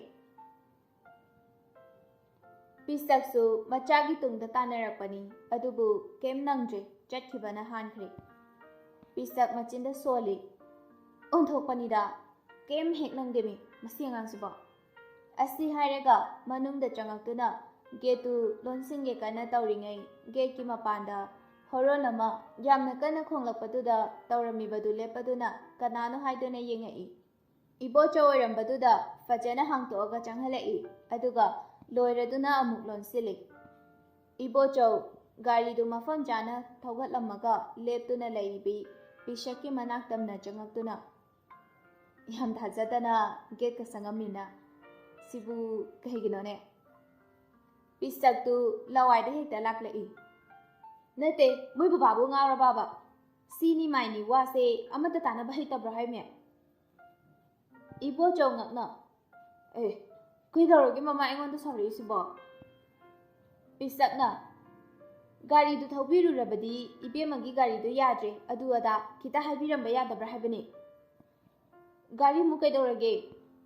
ꯑꯣ ꯅꯨꯡꯁꯤꯠ ꯌꯥꯎꯗ꯭ꯔꯦꯌꯦ, ꯑꯔꯩꯕꯤ ꯍꯩꯖꯕ ꯇꯨꯡꯁꯤꯟꯖꯕ ꯏꯁꯧ ꯍꯥꯏꯕ ꯖꯥꯠꯇꯨ ꯂꯣꯏꯉꯩ ꯊꯥꯗꯔꯝꯃꯒ ꯆꯠꯈ꯭ꯔꯦꯗꯅ꯫ ꯏꯕꯣꯆꯧꯅ ꯌꯥꯗ꯭ꯔꯗꯤ ꯋꯥꯛꯁꯣꯞꯀꯤ ꯃꯤ ꯑꯃ ꯀꯧꯕ ꯌꯥꯗꯕ꯭ꯔꯣ ꯅꯣꯏꯕꯣ? ꯄꯤꯁꯛꯅ ꯍꯣ ꯐꯤ ꯁꯦꯠꯄ ꯂꯣꯏꯔꯒ ꯈꯪꯉꯦ, ꯅꯪꯅꯗ꯭ꯔꯦ꯫ ꯀꯔꯤꯗ ꯆꯠꯈ꯭ꯔꯒꯦ ꯑꯗꯨꯗꯤ? ꯑꯣꯇꯣꯗ ꯄꯦꯜꯂꯝꯃꯅꯤꯅꯦ꯫ ꯏꯁꯦ ꯏꯁꯧ ꯂꯥꯡꯉꯤꯗ ꯃꯃꯥ, ꯅꯪꯒꯤ ꯏꯁꯧꯁꯦ ꯀꯔꯤꯅꯣ? ꯑꯗꯨꯁꯨ ꯒꯥꯔꯤꯅꯤ ꯀꯩꯅꯣ, ꯃꯤ ꯂꯣꯏꯅ ꯇꯣꯡꯅꯔꯤꯕꯅꯤ, ꯅꯣꯡ ꯐꯥꯗꯣꯛꯁꯨ ꯃꯥꯁꯨ ꯀꯩꯁꯨ ꯀꯥꯏꯗꯦꯅ꯫ ꯃꯄꯨꯔꯣꯏꯕꯅ ꯉꯥꯡꯂꯤꯕꯗꯨ ꯍꯦꯛ ꯊꯧꯑꯣꯏꯗ꯭ꯔꯒ ꯄꯤꯁꯛ ꯃꯥꯁꯨ ꯃꯥꯒꯤ ꯊꯣꯛꯄ ꯑꯃ ꯍꯥꯏꯔꯛꯏ꯫ ꯅꯠꯇꯦ, ꯃꯣꯏ ꯕꯕꯥꯅ ꯑꯉꯥꯡꯒꯤ ꯒꯥꯔꯤꯁꯦ ꯀꯔꯝꯕ ꯃꯇꯝꯗ ꯄꯨꯕꯤꯔꯤꯅꯣꯕ? ꯍꯅꯨꯊꯪꯁꯤꯗ ꯅꯨꯄꯤꯒ ꯂꯣꯟꯒꯦ ꯈꯜꯂꯤꯕꯣ? 이보ꯆꯧꯅ ꯃꯃꯥ ꯌꯥꯔꯦꯗ, ꯇꯥꯕ ꯉꯝꯗ꯭ꯔꯦꯗ ꯅꯪꯒꯤꯁꯦ꯫ ꯋꯥꯗꯣ ꯌꯥꯝ ꯉꯥꯡꯅꯗ꯭ꯔꯤꯉꯩ ꯊꯨꯅ ꯈꯨꯝꯕ ꯌꯥꯗ꯭ꯔꯣ? ꯑꯗꯨꯗꯤ 이ꯍꯦ, ꯉꯔꯥꯡ ꯅꯨꯃꯤꯗꯥꯡ ꯂꯨꯍꯣꯡꯕꯒꯤ ꯄꯣꯠꯌꯦꯡ ꯄꯤꯕ ꯆꯠꯂꯨꯕꯅꯤ꯫ ꯑꯁꯨꯛ ꯅꯛꯄꯁꯤꯗ ꯒꯥꯔꯤ ꯑꯆꯧꯕꯁꯦ ꯀꯃꯥꯏꯅ ꯆꯠꯇꯧꯔꯤꯒꯦꯕꯤ? 이ꯁ, ꯅꯪꯕꯨ ꯋꯥꯀꯤꯡ ꯑꯣꯏꯅ ꯆꯠꯂꯅꯤ, ꯑꯋꯥꯡ ꯊꯪꯕꯩ ꯇꯥ ꯊꯦꯝꯕꯒꯤꯗꯅꯦ ꯍꯥꯏꯈꯤꯗꯥꯏꯅꯦ? ꯑꯣ ꯒꯥꯔꯤ ꯃꯆꯥꯗ ꯆꯠꯂꯦ, ꯑꯗꯣ ꯀꯩꯗꯧꯁꯦ ꯍꯥꯏꯕꯅꯣ? ꯋꯥꯁꯨꯛ ꯉꯥꯡꯅꯕꯁꯤꯕꯣ? ꯑꯁꯣꯝꯗꯅ ꯀꯣꯔꯧ ꯂꯝꯖꯤꯡꯕꯒ ꯃꯔꯩ ꯀꯟꯅ ꯇꯧꯅꯔꯤ꯫ ꯀꯣꯔꯧꯅ ꯅꯪ ꯌꯥꯔꯔꯣꯏ꯫ ꯂꯝꯖꯤꯡꯕꯅ ꯇꯥꯃꯣꯆꯧ ꯉꯁꯤꯈꯛꯅꯤꯃꯤ꯫ ꯀꯣꯔꯧꯅ ꯅꯪ ꯌꯥꯔꯔꯣꯏ꯫ ꯂꯝꯖꯤꯡꯕ ꯎꯄꯥꯏ ꯂꯩꯇ ꯄꯦꯔꯤ ꯄꯦꯔꯤ ꯇꯧꯔꯒ ꯇꯥꯃꯣꯆꯧ꯫ ꯀꯣꯔꯧꯅ ꯑꯦꯛꯖꯥꯝꯅ ꯅꯨꯃꯤꯠ 8ꯅꯤ 9ꯅꯤꯈꯛ ꯉꯥꯏꯁꯤꯜꯂꯛꯑꯀꯥꯟꯁꯤꯗ ꯑꯗꯨꯒ ꯆꯥꯛ ꯆꯥꯅꯕꯗꯤ ꯀꯩꯅꯣ? ꯅꯌꯨꯝꯗ ꯆꯥꯛ ꯑꯝꯇ ꯍꯥꯞꯄꯤꯗ꯭ꯔꯕꯣ ꯅꯪꯕꯣ? ꯈꯪꯗꯦ, ꯃꯣꯏꯅ ꯁꯤꯜꯂꯛꯄꯅꯦꯕ꯫ ꯍꯦ, ꯃꯤꯅ ꯍꯥꯏꯔꯤꯈꯩ ꯌꯥꯕꯗꯨꯕꯨ ꯅꯪꯕꯨ ꯃꯤꯅꯥꯏꯔꯣ? ꯃꯤꯅ ꯊꯤ ꯆꯥꯎ ꯍꯥꯏꯔꯒ ꯆꯥꯕ, ꯑꯗꯨ ꯇꯧ ꯍꯥꯏꯔꯒ ꯇꯧꯕ, ꯍꯥ? ꯑꯁ ꯇꯥꯃꯣꯆꯧ, ꯍꯦ ꯄꯨꯡꯗꯣ ꯌꯦꯡꯉꯣ, ꯃꯤꯅꯤꯠ 15 ꯐꯥꯔꯛꯇꯧꯔꯕꯅꯤ꯫ ꯌꯥꯝ ꯊꯨꯅ ꯂꯣꯏꯁꯤꯜꯂꯒ ꯊꯣꯛꯂꯛꯎ, ꯑꯩꯅ ꯍꯣꯁꯄꯤꯇꯥꯜ ꯀꯥꯕꯗ ꯊꯤꯜꯂꯝꯗꯣꯏꯅꯦ꯫ ꯑꯩ ꯒꯥꯔꯤ ꯊꯧꯗꯣꯛꯄ ꯍꯧꯔꯗꯕꯅꯤꯀꯣ, ꯍꯦꯛ ꯊꯧꯗꯣꯛꯄꯒ ꯒꯥꯔꯤꯗ ꯀꯥꯈꯠꯂꯛꯇ꯭ꯔꯕ ꯌꯦꯡꯉꯣ ꯅꯪ꯫ ꯑꯁꯤ ꯍꯥꯏꯔꯒ ꯀꯣꯔꯧꯗꯨ ꯒꯥꯔꯤ ꯊꯧꯗꯣꯛꯄ ꯊꯣꯛꯈ꯭ꯔꯦ꯫ ꯂꯝꯖꯤꯡꯕ ꯃꯐꯝꯗꯨꯗ ꯃꯆꯤꯟꯒꯗꯨ ꯄꯣꯝꯊꯣꯛꯇꯨꯅ ꯂꯦꯞꯄꯤ꯫ ꯀꯣꯔꯧꯅ ꯒꯥꯔꯤꯗꯨ ꯊꯧꯗꯣꯔꯛꯄꯒꯤ ꯃꯈꯣꯜ ꯇꯥꯕꯗ ꯄꯥꯈꯠꯅ ꯃꯥꯒꯤ ꯀꯥꯗ ꯆꯦꯟꯁꯤꯜꯂꯤ, ꯑꯗꯨꯒ ꯐꯨꯔꯤꯠꯇꯨ ꯐꯠ ꯊꯤꯡꯖꯤꯜꯂꯤ꯫ ꯀꯨꯗꯥꯝꯗꯨꯗꯤ ꯄꯥꯟꯁꯤꯟꯗ꯭ꯔꯦ, ꯈꯣꯡꯒ꯭ꯔꯥꯎꯁꯨ ꯑꯃꯨꯛ ꯐꯠ ꯊꯤꯡꯖꯤꯜꯂꯤ, ꯆꯦꯟꯁꯨ ꯆꯤꯡꯈꯠꯇꯦ, ꯀꯣꯆꯤꯁꯨ ꯄꯥꯟꯁꯟꯗꯦ, ꯇꯥꯏ ꯑꯗꯨ ꯑꯃꯨꯛ ꯐꯠ ꯍꯨꯛꯆꯤꯜꯂꯤ, ꯅꯤꯡꯊꯤꯖꯅꯗꯤ ꯁꯦꯝꯗꯦ, ꯑꯗꯨꯒ ꯈꯣꯡꯎꯞꯇꯨꯁꯨ ꯌꯥꯝ ꯊꯨꯅ ꯎꯞꯁꯤꯜꯂꯤ꯫ ꯕꯦꯒꯇꯨ ꯇꯥ ꯄꯥꯏꯔꯒ ꯍꯣꯕꯦ ꯍꯣꯕꯦ ꯆꯦꯟꯊꯣꯔꯛꯂꯤ꯫ ꯀꯣꯔꯧ ꯉꯛꯅ ꯂꯝꯖꯤꯡꯕꯒꯤ ꯃꯇꯧꯗꯨꯗ ꯌꯦꯡꯗꯨꯅ ꯂꯩ꯫ ꯗ꯭ꯔꯥꯏꯚꯔ ꯁꯥꯏꯠꯇꯨꯗ ꯂꯝꯖꯤꯡꯕ ꯒꯤꯠ ꯐꯝꯊꯩ, ꯑꯗꯨꯒ ꯁꯣꯔꯒꯗꯨ ꯑꯃꯨꯛꯇꯪ ꯁꯥꯡꯅ ꯍꯣꯟꯊꯗꯨꯅ ꯍꯥꯏꯔꯛꯏ,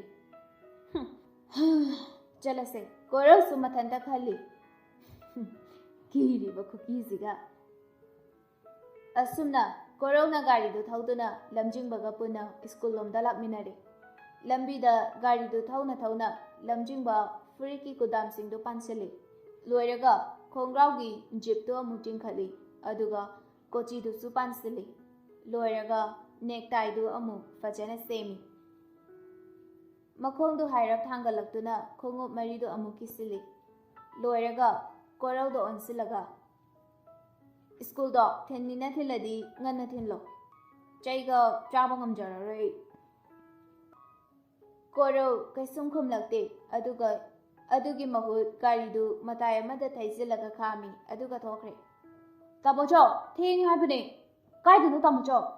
ꯃꯤꯅꯤꯠ 2ꯃꯨꯛ ꯂꯩꯔꯒ ꯀꯣꯔꯧ ꯒꯥꯔꯤ ꯃꯅꯨꯡꯗ ꯆꯪꯂꯛꯏ, ꯑꯗꯨꯒ ꯂꯝꯖꯤꯡꯕꯗ ꯀꯣꯛꯊꯥꯎꯒ ꯁꯝꯆꯦꯠ ꯑꯃꯒ ꯄꯤꯔꯛꯏ꯫ ꯃꯆꯤꯟꯗꯅ ꯎꯆꯦꯛ ꯃꯀꯣꯜ ꯁꯥꯕꯗꯩ ꯍꯦꯜꯂꯦ, ꯌꯦꯡꯉꯝꯗ꯭ꯔꯦ, ꯑꯗꯨꯃꯥꯏꯅꯒ ꯁ꯭ꯀꯨꯜ ꯆꯪꯉꯗꯤ ꯅꯇꯩꯃ ꯈꯪꯉꯅꯤ, ꯏꯍꯦ ꯂꯣꯏ ꯅꯣꯛꯅꯔꯅꯤ꯫ ꯁ꯭ꯀꯨꯜꯗꯤ ꯌꯧꯔꯒꯨꯝꯕꯅꯦ꯫ ꯑꯁꯨꯝꯅ ꯁ꯭ꯀꯨꯜ ꯌꯧꯔꯗꯨꯅ ꯂꯝꯖꯤꯡꯕ ꯃꯌꯥꯝꯕꯗ ꯑꯣꯟꯁꯤꯜꯂꯒ Ai gari puraktabanina halakpadi lainda ngamjadre nakhongna sida adum le aidi phagi nate changodana thenge na yam takhidaine changjare koirosu hospital lomda chakre anaba singduga ngai ha harau wari taunari doctor Ramgi matam oiraktuna doctor achauba singa round chetli kharau aruba anaba singit maramdasu achauba singduna kanna takli koirosu taba yaba tasili loiraduna ngai ha pothari ngai khangning singlai pakhatli raba nupaga wari sanaramgadra kainaga jealous ga kariro pakhat pinuko thabak loibada ngai jari Korau machin bandu kitang denga ganoi aduga machin da su soli onthokpani tanjaduda nakal dai phone du yamna kanna khinglai yenglubada langlengi oirambaduda nokmi paikhatli korauna asi hairaga phone du kitang thangtoi aduga amu tapna thangjilaga kaino nakonga lon shagai dawri langlen suno aga Bele bene mapa jana thokre nang phone pairakpaga naknana leibaga isu Corona ho school daga leiraga phone tawrakpase ngasina ahan boiramni maram leiramdau male kai leirage nang hospital da leibra lei kaidoba yaurage ado aise ngasi gari puraktaba hema kamain dawni adude nang hairab haiga pirakeraba passenger da hanbadudi yaba ado gari kumtho kumjin tallaba lakpadi babana thilambra kaide sauraga tholakpa rakpa gari amada dum kakhalaga laedana ho ado yagadro aise ngasi se inawpa do lauraga hangadaba magido pung 3 da oirangani nangi di kaya tano akhoi ngasi meeting laiye 5 adwai ta dok male okay Horen pau faunarase adudi aisu patient lae hoi aisu kaino macharu khige break piri ngai sida thameko Korausu magi patient singduga ngai hak lairamaga magi duty matam loiraduna manau nupa loba lai school gate mamangduda fana kuina ngai pung tadraduna phone du puthotuna metuna lairambadagi gate hangbagi makholda pungdu tara male khanduna phone du pocket ta gate namsili aduga makok tu nong khalakpada ure nupi macha kharaga oja oigadra miyai chalabi nupi amaga puna thorakpado kaya so lakna bo oidabana wari saribadu adum mayek sengna tarami oja duna pungsu ta dore satri singse han kharaga ingna chesebu sikhan khange he yademi nupi macha kharadu haingam tawngamba oigadra aduna amukhum lai ingtham thaga oibaga hektam amsilakpana hale haba miss nong phadoksu sumaina puthokpiyo phullaga sige tawe haba lairik ana ngawaga chatawre korok sunok mi tarami khudakta magi abe madu yawbra haiduna mamituna leiduna satra singdugi marakta yengi adubu udre magi abe madi yawramdre security dusu gate hanglamlaga suti timing oisilakpaga amu thingzilamdana magi hanegi famfamduda changsinduna famaga phone du yengduna laikre ojaduna mang tharaga nupi macha singduda tung thangladuna langduna inari ojana su phajana la ulanganu haina lawi magi abema udrabadudadi mamaidu amu school lomda onsilai nupi macha ahumna mamanabi ama chingboy lakpoi tawraga thorakpadu urami mamanabi amana la umi nangbo noi cholo etale haraga amana amu yam tanbraba ngabu soidre nang mapan khara tho haiba lairik ana amaduna amu pulap thangatlaga pu haibro yarise fajana chalo noi shidiba ngangna dana thorei nupi macha maridu thoi kampre khangi ima korauna khangni kai kulauno thoina kai gino sidala ibo korauna pakhaliraba Thoi makautu fat fat leiduna akoibadu mi leibra haiduna ko yengi. Mamanabi ahumdudi moi masen ingangakna amuk yengnei. Adagi anudo amuk yengduna le. Korau no fet tawraga waking tholeira. Thoi korau na hairibadu kumde magi thokpa adum hairi. Hello haiba mina uraga yam fazadiye. Korau kumde nokmi magi abemagi mataududa yengduna le. Thoi pakhatna dada hello me. Handakti korau du makutuna machul bandu adoaida thamaga makol khazik thokna noglai aduga cho mi loina hayang na fre. Dadadi heidi lamjung balo bulak jaraga thoi ikaina mamaidu nonthaki makokta hairap khotlaga mataududa korau amuksu hanjina hairi ojara kaino ayogre namanabi ateshu matang adudadi school campus ki manungdagi bel yaibagi makhol tabada korauda kaisum hairamdana ipa pakhatna mamanabi amagi makutu ta pairaga chencha chakre mamanabi anidusu tungda tanakhre korau no fe tawna yengduna lehawi aduga manau nupabu puduna mayumda punna hanminarei mayum yauraduna korau masadu fresh oihali pung yenglubada mariga mini kunthram nithoi mukti chatlambaduda ngaihak pothagi haiduna famungda longna hipthei minute manga mukti magi phone du atlami warubaga masadu ingtha hanbadudadi monga kokka tainarakpaduda uirum tawrakpadagi tumthakre fana kuina tumtharuraba male phone kana khongakpaduda makutuna koi mamaraduna paikhatli hello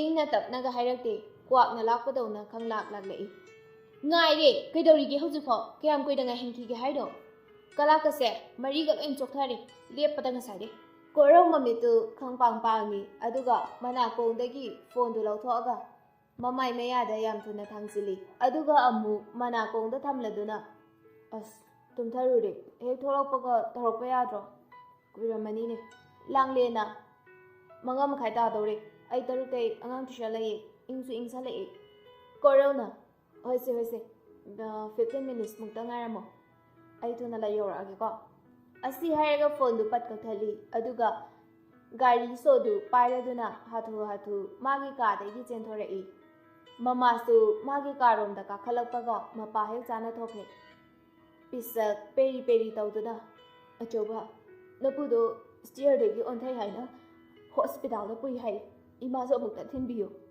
korona baba ga chalo ai thege pisak kapaga napasu halaki kaidau leirino khangdiba nanau pana thauba gari gadi ima tongba gamjar ikutna imang lambaga chapmane achoba imabu hospital faudadi amutang di thinbiudana korausu mamanaga kappaduda mama hana hospital da thilamnaga langlensu amuko na lobirage khanduna mama da hairi fi hongkidoira gari bomai leramage hospital dadi korau mikup amma fau sangdre mana pubu hospital loibaga mamagi mapamgi miga leijadabaga mana loina anamba cheli amadagi ama langlensu ningsinglasu phone du tawbadi sangdre tesu mayam tawbagi kochin jenari asomdana langle korau lakadaba lambi duda makok du thangatuna yengli aduga lakpadi sunglak laktre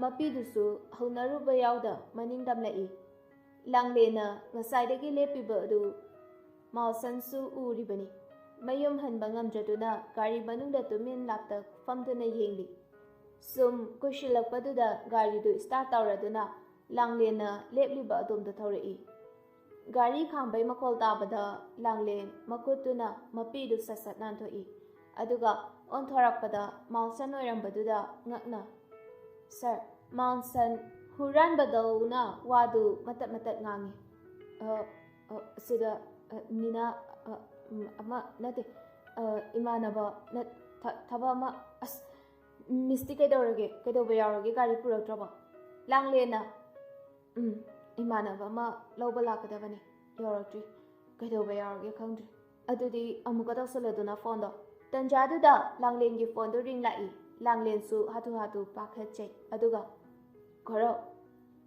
korona yum yoraba ꯀꯣꯏꯔꯧꯁꯨ ꯀꯨꯏꯃꯟꯕꯗꯨꯗ ꯍꯪꯉꯤꯕꯅꯤ ꯃꯌꯨꯝ ꯌꯧꯔꯝꯃꯗ꯭ꯔꯥ ꯍꯥꯏꯗꯨꯅ ꯂꯥꯡꯂꯦꯟ ꯃꯕꯨꯛꯅꯤꯡꯗ ꯈꯪꯅꯨꯡ ꯅꯨꯡꯁꯤꯔꯛꯏ꯫ ꯂꯧꯕ ꯂꯥꯛꯑꯣ ꯍꯥꯏꯔꯒ ꯏꯔꯥꯏ ꯂꯥꯏꯅ ꯍꯥꯏꯔꯛꯄꯁꯤꯗꯗꯤ ꯃꯃꯥꯅ ꯃꯄꯥ ꯊꯥꯔꯛꯀꯦ ꯍꯥꯏꯕꯗꯁꯨ ꯀꯣꯏꯔꯧ ꯂꯥꯛꯀꯅꯤ ꯍꯥꯏꯗꯨꯅ ꯍꯥꯏꯗꯣꯛꯈ꯭ꯔꯕꯅꯤ꯫ ꯃꯌꯥꯝꯁꯤ ꯈꯟꯖꯤꯜꯂꯨꯔꯒ ꯂꯥꯡꯂꯦꯟ ꯀꯣꯏꯔꯧꯕꯨ ꯌꯥꯝ ꯋꯥꯔꯧꯈ꯭ꯔꯦ꯫ ꯑꯗꯨꯅ ꯄꯨꯝꯅꯃꯛ ꯁꯝꯖꯤꯟꯗꯨꯅ ꯍꯥꯏꯔꯛꯏ꯫ ꯀꯨꯏꯔꯦ ꯌꯨꯝ ꯌꯧꯕ꯫ ꯀꯣꯏꯔꯧꯅ ꯐꯔꯦ ꯐꯔꯦ ꯑꯗꯨꯗꯤ ꯑꯩꯗꯤ ꯑꯗꯨꯝ ꯉꯥꯏꯔꯝꯒꯗ꯭ꯔꯥꯅ ꯈꯜꯂꯤꯅꯦ꯫ ꯑꯗꯨꯗꯤ ꯑꯩ ꯌꯨꯝ ꯌꯧꯔꯛꯑꯒ ꯐꯖꯅ ꯑꯣꯏꯅ ꯇꯧꯔꯛꯑꯒꯦꯀꯣ꯫ ꯑꯁꯤ ꯍꯥꯏꯔꯒ ꯐꯣꯟꯗꯨ ꯀꯛꯈ꯭ꯔꯦ꯫ ꯃꯥꯜꯁꯟ ꯒꯥꯔꯤꯗꯒꯤ ꯇꯞꯅ ꯀꯨꯝꯊꯔꯒ ꯅꯥꯀꯜꯒꯤ ꯊꯣꯡꯗꯨ ꯍꯥꯡꯇꯣꯛꯑꯒ ꯍꯥꯏꯔꯛꯏ꯫ ꯃꯤꯁ ꯀꯥꯈꯠꯄꯤꯔꯝꯃꯣ ꯑꯩ ꯊꯤꯡꯖꯤꯟꯖꯔꯝꯃꯒꯦ꯫ ꯂꯥꯡꯂꯦꯟ ꯇꯔꯪ ꯑꯃꯗ ꯏꯔꯩ ꯂꯩ꯫ ꯃꯥꯜꯁꯟꯅ ꯍꯥꯏꯔꯤꯕꯗꯨ ꯇꯥꯔꯝꯗꯦ꯫ ꯑꯃꯨꯛꯁꯨ ꯍꯟꯖꯤꯟꯅ ꯃꯤꯁ ꯇꯥꯕ꯭ꯔꯣ?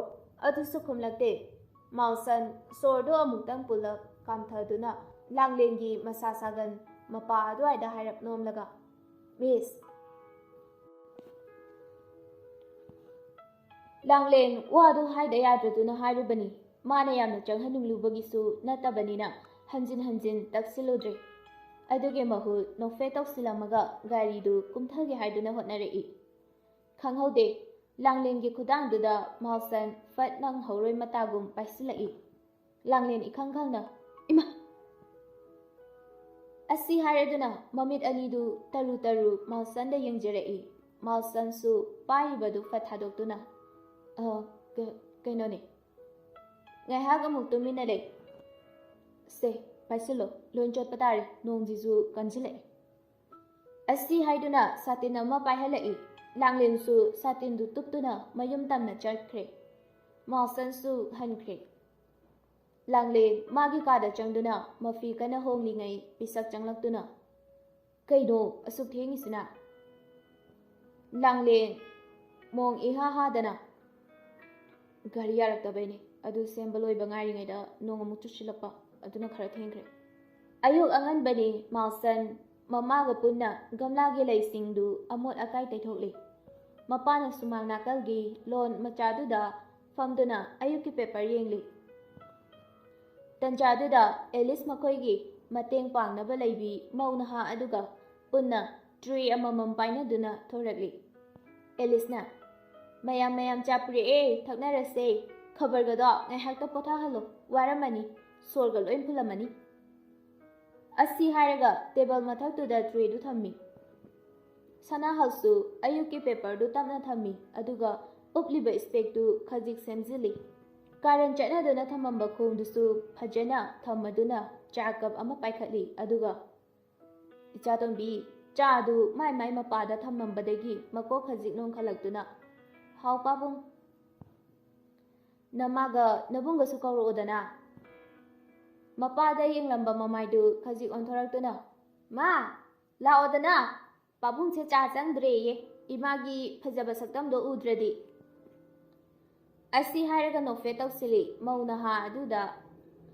ꯃꯧ ꯅꯍꯥꯗꯨꯁꯨ ꯈꯖꯤꯛ ꯅꯣꯛꯂꯛꯏ꯫ ꯃꯦꯝꯆꯥ ꯃꯈꯨꯠꯇꯨ ꯂꯩꯔꯤꯕ ꯕꯥꯇꯤꯜꯗꯨꯗꯒꯤ ꯃꯛ ꯑꯃ ꯀꯜꯂꯒ ꯍꯥꯝꯇꯣꯛꯅ ꯕꯨꯡꯉꯣ ꯂꯥꯛꯑꯣ ꯆꯥꯒ ꯊꯛꯎꯔꯁꯤ ꯀꯣꯟꯅ ꯑꯃꯨꯛ ꯇꯧꯔꯁꯤ꯫ ꯉꯥꯡꯕꯤ ꯌꯥꯁꯦ ꯉꯥꯡ ꯂꯩꯔꯦ ꯈꯣꯟꯖꯦꯜꯁꯤꯒ ꯅꯥꯀꯣꯡ ꯁꯤꯡꯖꯥꯏ ꯂꯩꯔꯦ꯫ ꯃꯥꯜꯁꯟꯁꯨ ꯅꯣꯛꯐꯦꯠ ꯇꯧꯁꯤꯜꯂꯤ ꯃꯃꯥꯒꯤ ꯋꯥꯗꯨꯗ ꯑꯗꯨꯒ ꯃꯃꯥꯅ ꯏꯁꯤꯡꯗꯨ ꯊꯥꯕꯤꯔꯛꯑꯗꯨꯅ マꯁꯨ ꯍꯥꯝꯇꯣꯛꯏ꯫ ꯂꯣꯏꯔꯗꯨꯅ ꯃꯃꯥ ꯃꯆꯥ ꯑꯅꯤꯗꯨ ꯄꯨꯟꯅ ꯃꯌꯥꯝ ꯂꯩꯔꯤꯕ ꯑꯗꯣꯝꯗ ꯂꯥꯛꯇꯨꯅ ꯃꯣꯏꯁꯨ ꯆꯥ ꯀꯞ ꯑꯃꯃꯝ ꯄꯥꯏꯗꯨꯅ ꯊꯛꯅꯔꯤ꯫ ꯂꯥꯡꯂꯦꯟ ꯈꯪꯕꯣꯏ ꯂꯥꯛꯄꯣꯏ ꯃꯁꯥ ꯁꯥꯒꯟ ꯑꯅꯤꯗꯨ ꯐꯠ ꯏꯟꯈꯠꯂꯤ꯫ ꯑꯗꯨꯒ ꯃꯈꯣꯡꯗꯨ ꯇꯥꯐꯤꯡ ꯈꯣꯡꯀꯥꯞ ꯑꯅꯤ ꯑꯍꯨꯝ ꯇꯨꯡꯂꯣꯝꯗ ꯍꯜꯂꯤ꯫ ꯑꯗꯨꯒ ꯀꯩꯕꯣ?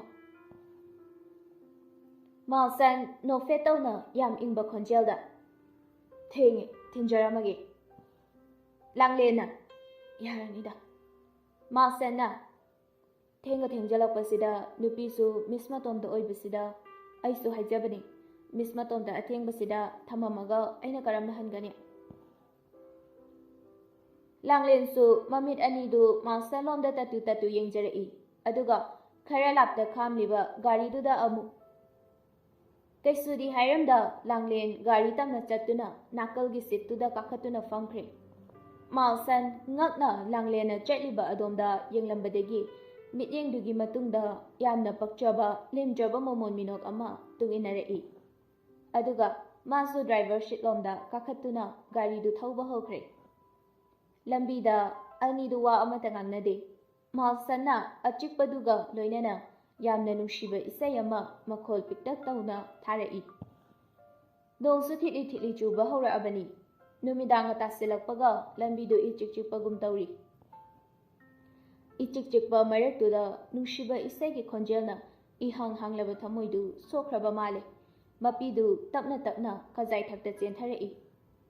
Malsansu garidu thauna hairap onthorakpada ure. Karino haina ngahak khali adubu machelna thoknadi hanglaktre. Ngahaki matungda garidu tapna khamladuna langlelomda tapna onshinduna kaurai. Miss.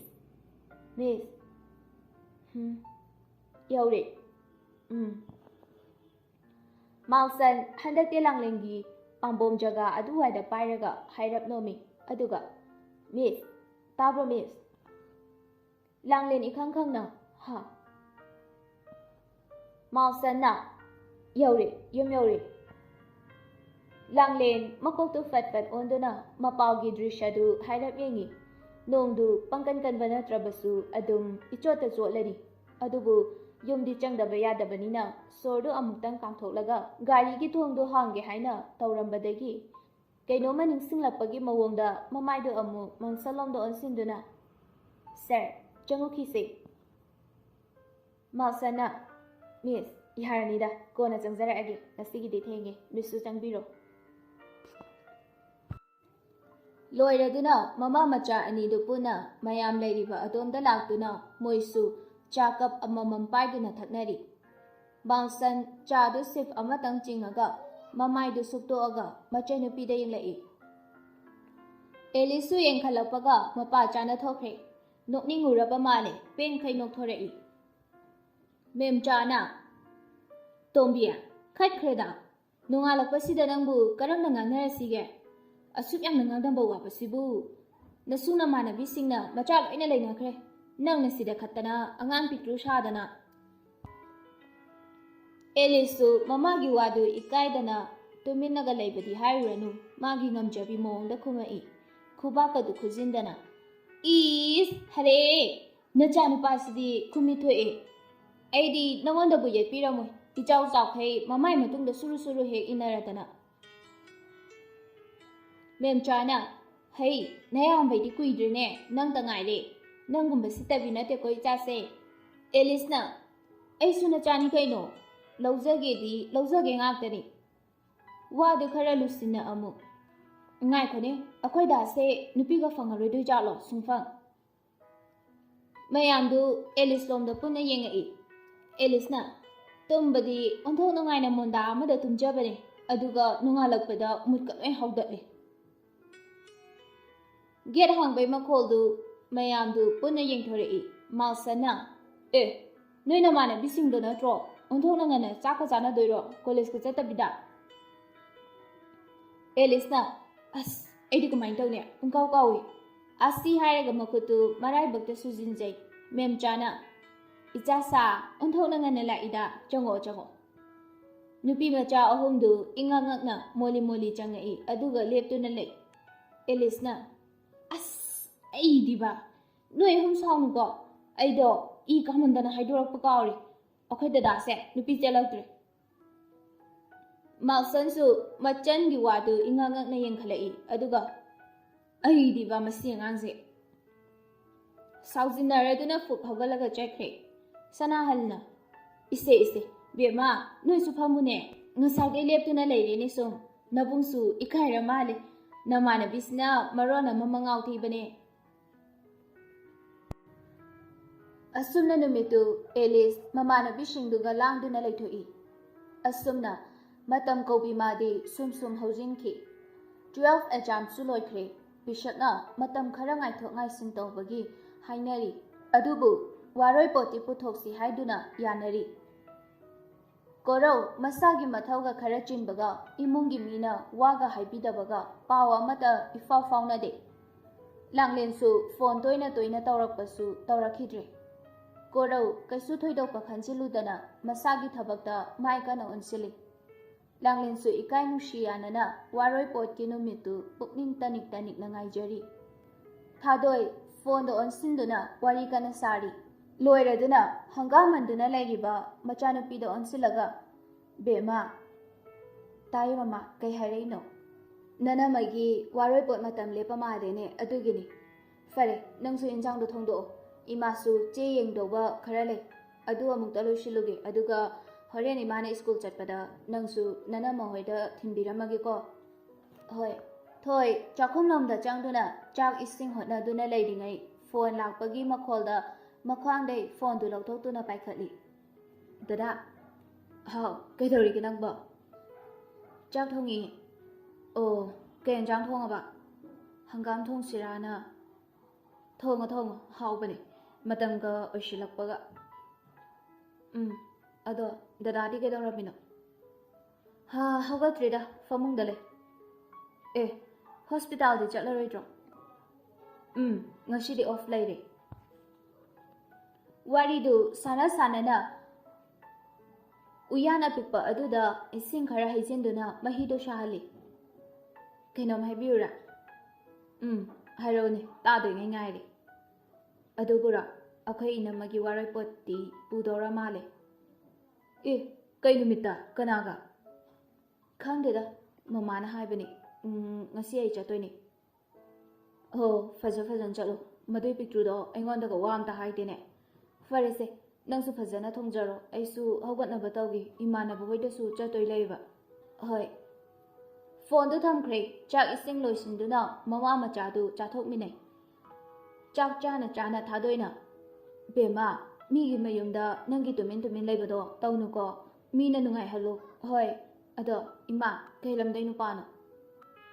ꯈꯪꯗ꯭ꯔꯤꯗ ꯑꯩꯁꯨ ꯐꯖꯅ, ꯋꯥꯔꯣꯏꯄꯣꯠꯀꯤꯗꯨ ꯈꯛ ꯍꯥꯏꯔꯛꯄꯅꯤꯅꯅꯦꯅ꯫ ꯑꯣ꯫ ꯑꯁꯨꯝꯅ ꯆꯥꯛ ꯏꯁꯤꯡ ꯆꯥꯕ ꯇꯣꯛꯑꯕ ꯃꯇꯨꯡ ꯊꯥꯗꯣꯏꯅ ꯃꯆꯥꯅꯨꯄꯤꯕꯨ ꯃꯄꯥꯝꯗ ꯊꯝꯃꯝꯃꯒ ꯁ꯭ꯀꯨꯜ ꯂꯣꯝꯗ ꯆꯠꯈ꯭ꯔꯦ꯫ ꯊꯕꯛ ꯏꯪꯈꯥꯡ ꯊꯣꯏꯗꯣꯛꯄ ꯂꯩꯕ ꯅꯠꯇꯦ, ꯑꯗꯨꯕꯨ ꯊꯧꯗꯣꯛ ꯑꯃ ꯏꯆꯥꯎ ꯆꯥꯎꯅ ꯃꯥꯡꯗ ꯄꯣꯞ ꯇꯥꯗꯨꯅ ꯂꯩꯔꯕ ꯑꯗꯨꯗꯒꯤꯗꯤ ꯏꯔꯥꯡ ꯂꯥꯡꯅꯩ ꯏꯃꯨꯡꯒꯤ ꯃꯤꯁꯤꯡꯗꯨ꯫ ꯂꯥꯡꯂꯦꯟꯗꯤ ꯀꯥ ꯍꯦꯟꯅ ꯍꯔꯥꯎꯕꯒꯤ ꯃꯃꯤꯁꯨ ꯇꯥꯗꯦ꯫ ꯄꯤꯁꯛꯇꯤ ꯐꯤ ꯌꯣꯟꯕꯤ ꯃꯌꯨꯝꯗ ꯀꯧꯗꯨꯅ ꯑꯄꯥꯝꯕ ꯐꯤ ꯈꯜꯂꯤ, ꯃꯆꯨꯁꯨ ꯈꯟꯍꯜꯂꯤ, ꯑꯗꯨꯒ ꯊꯣꯏꯕꯤꯁꯨ ꯑꯃ ꯈꯜꯂꯨ ꯍꯥꯏꯗꯨꯅ ꯈꯟꯍꯜꯂꯤ꯫ ꯂꯥꯡꯂꯦꯟꯗꯤ ꯃꯃꯥꯅ ꯄꯥꯝꯕꯗꯨ ꯑꯗꯨꯝ ꯌꯥꯔꯦ ꯍꯥꯏꯔꯝꯃꯒ ꯃꯥꯒꯤ ꯀꯥꯗ ꯆꯪꯗꯨꯅ ꯂꯩꯈ꯭ꯔꯦ꯫ ꯐꯤ ꯈꯟꯕꯗꯨ ꯂꯣꯏꯔꯗꯨꯅ ꯂꯥꯡꯂꯦꯟꯒꯤ ꯀꯥꯗ ꯆꯪꯂꯛꯇꯨꯅ ꯊꯣꯏ ꯅꯥꯀꯟꯗ ꯇꯞꯅ ꯐꯝꯊꯔꯛꯏ, ꯑꯗꯨꯒ ꯏꯅꯝꯃ, ꯅꯣꯟꯊꯗꯨꯅ ꯂꯩꯔꯝꯕ ꯃꯃꯥꯏꯗꯨ ꯇꯞꯅ ꯅꯣꯟꯈꯠꯂꯛꯇꯨꯅ ꯂꯥꯡꯂꯦꯟ ꯌꯥꯝ ꯏꯪꯅ ꯍꯥꯏꯔꯛꯏ꯫ ꯍꯥꯎ, ꯀꯩꯗꯧꯔꯒꯦ?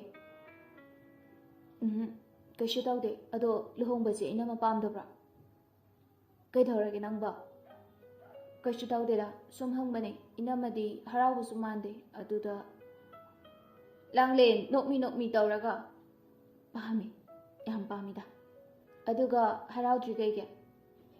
ꯅꯨꯡꯉꯥꯏꯐꯝ ꯈꯪꯗꯕꯒꯤꯅꯦ꯫ ꯀꯩꯒꯤꯅꯣ ꯏꯅꯝꯃ? ꯌꯥꯔꯦꯁꯦ, ꯁꯤ ꯋꯥꯁꯦ, ꯅꯪꯕꯨ ꯑꯦꯛꯖꯥꯝ ꯅꯨꯡꯉꯥꯏꯕ꯭ꯔꯣ? ꯅꯨꯡꯉꯥꯏꯌꯦ, ꯑꯗꯣ ꯀꯩꯒꯤꯅꯣꯕ? ꯐꯣꯟꯒꯤ ꯔꯤꯡꯗꯨꯅ ꯋꯥꯔꯤꯗꯨ ꯑꯗꯨꯋꯥꯏꯗ ꯂꯦꯞꯄꯣ ꯍꯥꯏꯕꯒꯤ ꯃꯑꯣꯡꯗ ꯌꯥꯝ ꯀꯟꯅ ꯈꯣꯡꯂꯛꯏ꯫ ꯂꯥꯡꯂꯦꯟꯅ, ꯅꯪꯒꯤ ꯃꯥꯜꯂꯦ꯫ ꯃꯥꯅꯦ꯫ ꯄꯥꯏꯖꯔꯣ꯫ ꯊꯣꯏ ꯇꯐꯤꯡ ꯁꯣꯐꯥ ꯀꯥ ꯑꯗꯣꯝꯗ ꯆꯪꯉꯛꯇꯨꯅ ꯐꯣꯟꯗꯨ ꯃꯃꯥꯏ ꯀꯣꯏꯂꯩ ꯂꯩꯗꯨꯅ ꯌꯦꯡꯂꯒ ꯄꯥꯏꯈꯠꯂꯤ꯫ ꯗꯗꯥ, ꯍꯥꯎ, ꯑꯁ, ꯀꯩꯗꯧꯔꯒꯦ? ꯏꯅꯝꯃ ꯍꯣꯏꯗ ꯂꯩꯌꯦ꯫ ꯑꯦ, ꯍꯜꯂꯛꯇ꯭ꯔꯤꯕꯣ? ꯀꯣꯟꯅ ꯇꯧꯔꯛꯑꯒꯦꯕ, ꯑꯩ ꯊꯝꯃꯒꯦꯀꯣ꯫ ꯍꯣꯏ꯫ ꯅꯨꯃꯤꯗꯥꯡꯒꯤ ꯃꯇꯝꯅꯤ꯫ ꯃꯥꯜꯁꯟ ꯂꯥꯡꯂꯦꯟꯗ ꯀꯣꯜ ꯇꯧꯕꯗꯤ ꯉꯝꯖꯗ ꯐꯣꯟꯗ ꯃꯃꯤꯠꯇꯨ ꯀꯨꯞꯇꯕꯤ ꯌꯦꯡꯗꯨꯅ ꯂꯩ꯫ ꯋꯥꯈꯜꯗꯅ, ꯇꯊꯤ ꯑꯃꯨꯛ ꯆꯩꯕꯤꯔꯛꯑꯕ ꯑꯩꯕꯨ? ꯑꯁ, ꯇꯧꯔꯔꯣꯏꯗ꯫ ꯅꯨꯄꯥꯅꯕꯨ ꯂꯥꯏꯕꯛ ꯆꯥꯡ ꯑꯃꯨꯛꯇꯪꯗꯤ ꯌꯦꯡꯉꯒꯦ꯫ ꯑꯩꯁꯨ ꯏꯀꯥꯏꯕ ꯇꯧꯔꯤꯁꯦ, ꯑꯉꯥꯡꯃꯛꯁꯨ ꯅꯠꯇ꯭ꯔꯕꯅꯤꯅ꯫ ꯃꯈꯨꯠꯇꯨꯅ ꯃꯤꯍꯨꯜꯒꯤ ꯇꯥꯟꯊꯥꯒ ꯆꯥꯟꯅꯅ ꯇꯞ ꯅꯞꯁꯤꯟꯈ꯭ꯔꯦ꯫ ꯑꯁꯣꯝꯗꯒꯤ ꯂꯥꯡꯂꯦꯟꯅ, ꯍꯜꯂꯣ, ꯀꯅꯥ? ꯃꯥꯜꯁꯟ ꯏꯁꯨ ꯏꯀꯥꯏ, ꯋꯥꯔꯤꯁꯨ ꯁꯥꯟꯅꯅꯤꯡ, ꯈꯨꯝꯐꯝꯁꯨ ꯈꯪꯗ ꯃꯀꯣꯛꯇꯨ ꯈꯣꯔꯣ ꯈꯣꯠꯂꯤ꯫ ꯈꯨꯝꯂꯛꯇꯕ ꯑꯗꯨꯗ ꯂꯥꯡꯂꯦꯟ ꯍꯟꯖꯤꯟꯅ, ꯍꯜꯂꯣ, ꯇꯥꯕ꯭ꯔꯣ, ꯀꯅꯥ ꯑꯣꯏꯕꯤꯔꯕꯅꯣ? ꯍꯟꯗꯛꯇꯤ ꯃꯇꯤꯟ ꯀꯨꯠ ꯌꯣꯠꯇꯨꯅ ꯂꯩꯖꯕ ꯊꯧꯅꯥ ꯄꯨꯝꯕ ꯈꯣꯝꯖꯤꯜꯂꯗꯨꯅ ꯍꯥꯏꯔꯛꯏ꯫ Miss, ay Malson. Langlen khajikti inganga I, adubu mikup tugidi fazingkre, aduga nokmi tawna. Oh, sir, yam thajadi kay aruba layrage. Malson su nokmi tawraga. Kaysu aruba layteda. Miss na school laktabasida hachanga ngamdrabana. Langlen su adum kumlai. Yam kana nateda. La ani mathang haptade. Asuna ngai ha wari watai tawri ngai call waiting changapai tut lauba makhol aduda Langlen phone du maida thangjinduna kanano haiduna yengli. Korau airambaduda mathamoida khangnung nungsirai. No fetawna phone du amuk manakongda thamladuna. Sir, ai call ama lai amta paijage. Hoi. Langlen phone du nang hauraroi dabadawna paikhatli. Hek paikhatpaga korauna Marejao kanakano. Langlen yam ingna harauna korau bu kaujara'i.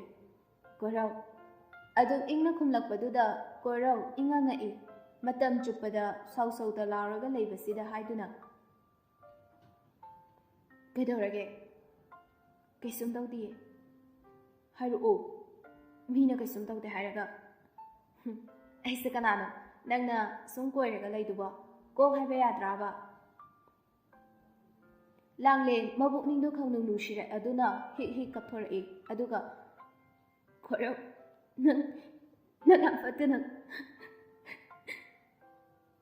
korau iting basakpamda haima asigi bukape nangna su kaisum haidana aidi kamai khangdoiba ado hojikti aisu khangedana bukfatabi nangna haidrasu waroi pot numitta nganna lake akhoi pulap mama hoisu khangam khidau mande Mama hoisu khangam khidau mande haibidabanina ai hairage ado kai lamdagino mamingna kai kauge nangna khanbanina masakbudi adum phajaramgani khange achamba misu kaisu oiramaroiba Langlen hena hik launa kapthorakle mana chingnabadumak chumle luhongdoriba borshi masa khanglamdre haima kapkuno minangbo haujikido noi shairo wari sanaramido saro ai thamage ko Langlen korona thamba nangdringai mano oina phone du pan kakthali aduga phone du mon maya aduaida langsillaga masu punna monduda mamai namsinduna pena kapi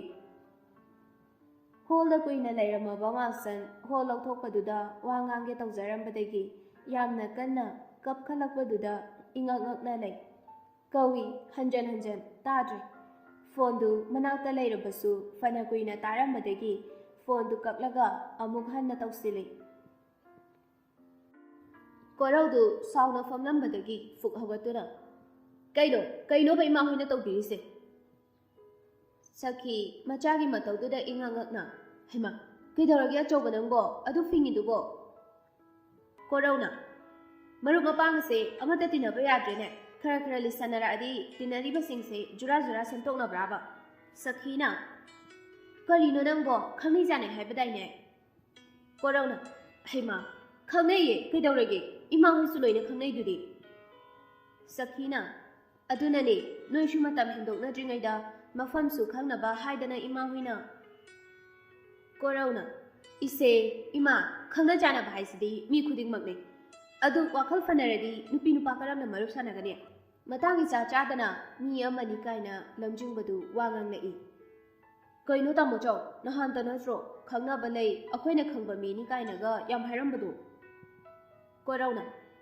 angana ko heya payam sarakano na thaudi natana Sakhina angana haibisu haibani nangi wa matung inani tawrise aduga hojikna wa ama haibada mana mayak sengna hairamdabagi maralni khanjaraduna upai laitana Ima aina mana haikrabo noishidi Asi hairamaga wa ama muktaramdana magi kada changaktuna magi phone dagi thoida phone tawsili ring du hek chatpaga paikhalai Dada how is kukumdi chaka charabo nangbo chare dadadi korau no fetawna dada su chare ado thoina kedorake yumda leibro nungdangsida yumda leitradi aibu lai sanaba chatgadro Korauna ai lake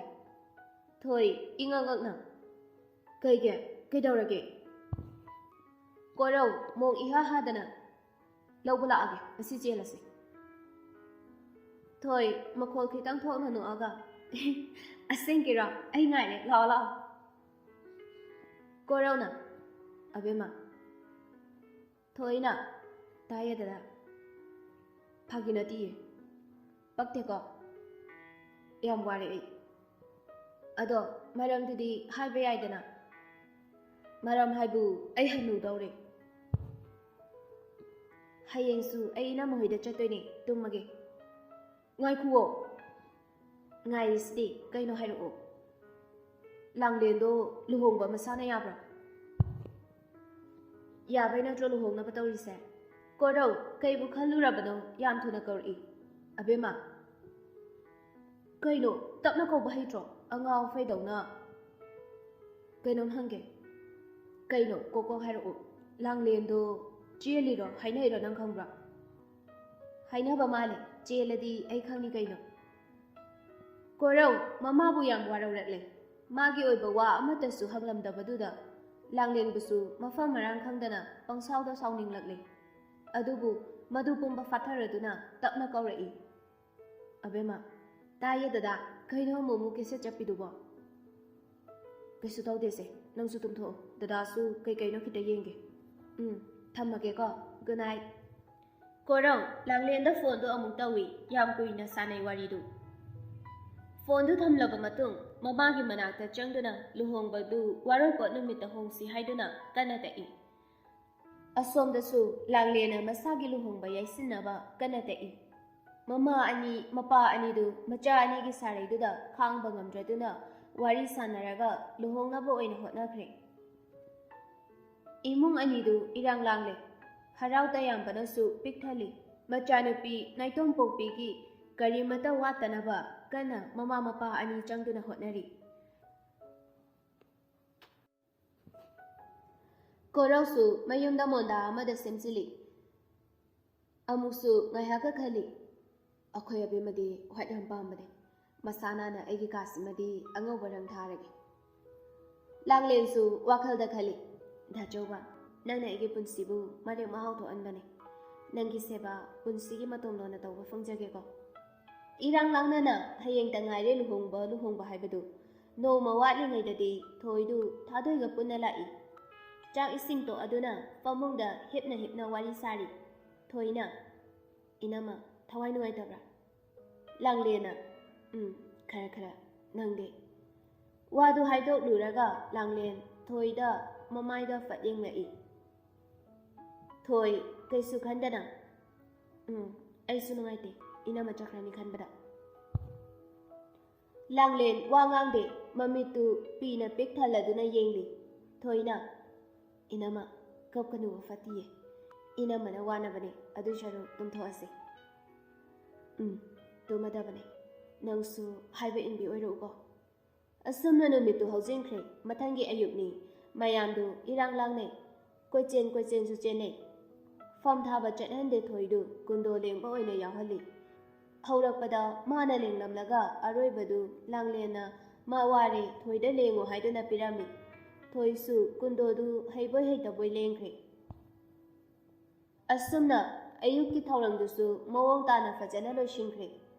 Thoi changsila korauda phone tawsili adubu pairakte.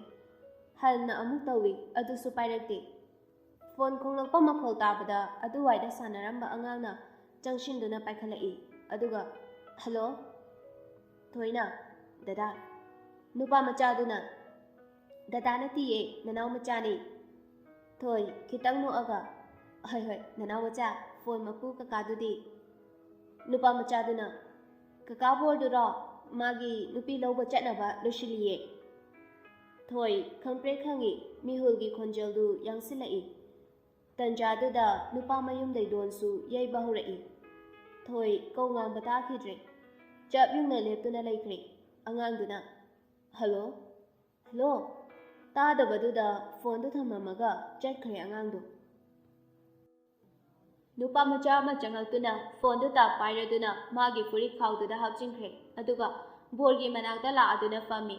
Korauna Nang adum paisilo phone do horen aingonda fajana piro. Angang duna hoi tamo. Nakaldagi mamanaba amana is nang jutlange bai ngasidi kainagado ingaw ngawrani. Amana amu kainone adubudi kuina pakhang oirisidi fajaba numit ngariba. Langjingbana hera loi shoireda manaw nupa legbene hayo. Mayamdu wawa no I.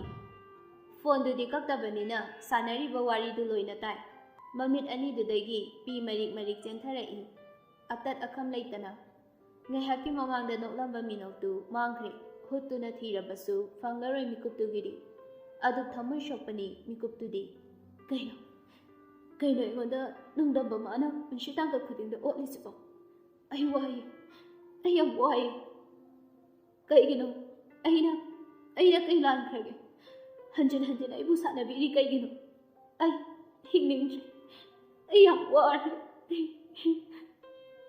Adu thamoi shokna katlibaduda thangge tauramba makhongdu chapleptuna mami amana mitludana pi ira thang chimbaldana nufe taurami chakre mami dudi kafauri thawaiduna pungmukti haujingkre masu tumtharure mamana nomduna haudorai masu mami tu tabli pangduna kitang lengai ingangak na fuk haugatli aduga kaino thoidu hik launa dum kapthorai Manedu thoigi nakaloirakna tapna famtharai aduga icha thoibi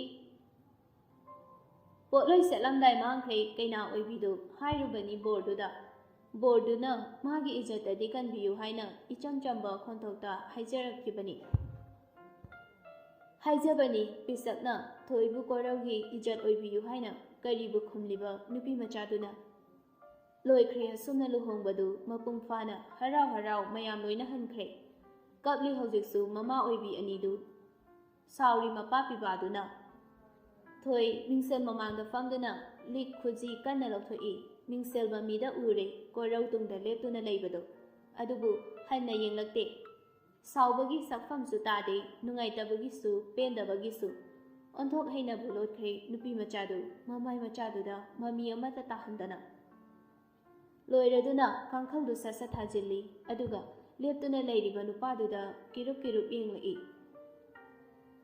nupaduna nufe tausilakpaduna hena I kakre adubu fajili saugate dada fam thare pothana budobiro asli khakni hairamidu aduga mana khara lakta thariba sofa duda changsinduna famkhre korausu prap laktuna nakalduda famthai ingangak na fat yengi thoishu michi fat khachinduna korauna abema mamaidu amuk onthoaga how aise yamu shibra thoi mamaidu fat amuk onsilai aduga ai pamdadana nangse kochen jembaneba yadene ko koitan hetta tanarieba mamaidu amuk onthoraklaga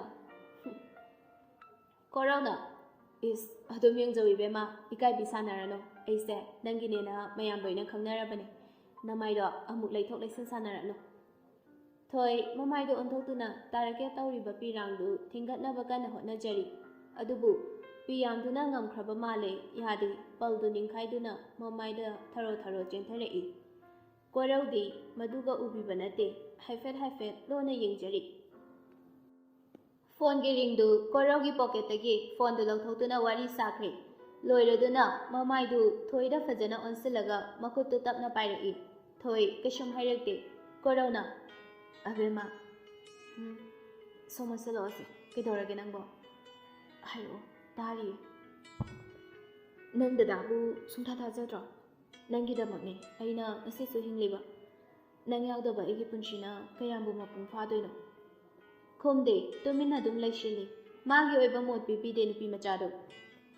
Namlambi kanagi wakal nasi fawba ingonda changdri. Nangse, aigi oinadi khwaidagi matik chabine. Aise isa khangjadiye silamibase adubu aina khanglakpadagi hajabani langlena yabirakpadagi mausana khoi hum punna mayok yamina khibane nangbu fangjaradi khana mamaidu korauna mangolomda fajana onsen halli ikai thiganbi mapokni aduna ngamde koina michana basu fat amuk non thaki nongfe tawi nupadusu makautu hanjinadi nongkhat haludre pide hanjin ikaiba magi thawai obiduda ꯑꯗꯨꯒꯤ ꯃꯍꯨꯠ ꯃꯊꯥꯗ ꯇꯞꯅ ꯉꯥꯊꯍꯜꯂꯤ꯫ ꯄꯤꯅ ꯄꯨꯡꯂꯨꯞ ꯂꯨꯞꯂꯕ ꯃꯃꯤꯠ ꯑꯅꯤꯗꯨꯁꯨ ꯉꯥꯏꯍꯥꯛ ꯀꯥꯎꯊꯣꯛꯇꯨꯅ ꯅꯣꯛꯐꯦꯠ ꯇꯧꯊꯣꯛꯈ꯭ꯔꯦ ꯆꯤꯝꯕꯥꯜꯗꯒꯤ꯫ ꯑꯕꯦꯝꯃ, ꯂꯩꯌꯨꯀꯣ ꯑꯗꯨꯝ ꯄꯨꯟꯁꯤꯒꯤ ꯃꯥꯌꯣꯛ ꯌꯥꯃꯤꯟꯅꯈꯤꯁꯦ ꯑꯋꯥꯕ ꯅꯨꯡꯉꯥꯏꯕ ꯑꯃꯠꯇꯅꯤ ꯀꯟꯅ꯫ ꯅꯨꯡꯁꯤꯕꯤ, ꯗꯗꯥꯒꯤ ꯅꯥꯏꯇꯣꯝ ꯉꯥꯟꯕꯤ꯫ ꯀꯣꯏꯔꯧ ꯅꯣꯛꯐꯦꯠ ꯇꯧꯔꯒ ꯊꯣꯏ ꯀꯣꯏꯔꯧꯒꯤ ꯃꯊꯥꯗꯒꯤ ꯇꯞꯅ ꯑꯃꯨꯛ ꯊꯣꯔꯛꯏ꯫ ꯀꯣꯏꯔꯧꯅ ꯀꯩꯅꯣ ꯀꯩꯗꯧꯔꯒꯦ ꯅꯨꯡꯉꯥꯏꯇ꯭ꯔꯕ? ꯊꯣꯏ ꯃꯥꯅ ꯐꯝꯃꯤꯕ ꯃꯐꯝꯗꯨꯗꯒꯤ ꯈꯤꯇꯪ ꯀꯣꯏꯔꯧꯔꯣꯝꯗ ꯆꯪꯁꯤꯜꯂꯒ ꯑꯃꯨꯛ ꯐꯖꯅ ꯀꯣꯜꯂꯛꯏ ꯃꯆꯤꯟꯗꯅ ꯂꯥꯝꯕ ꯋꯥꯏꯌꯦ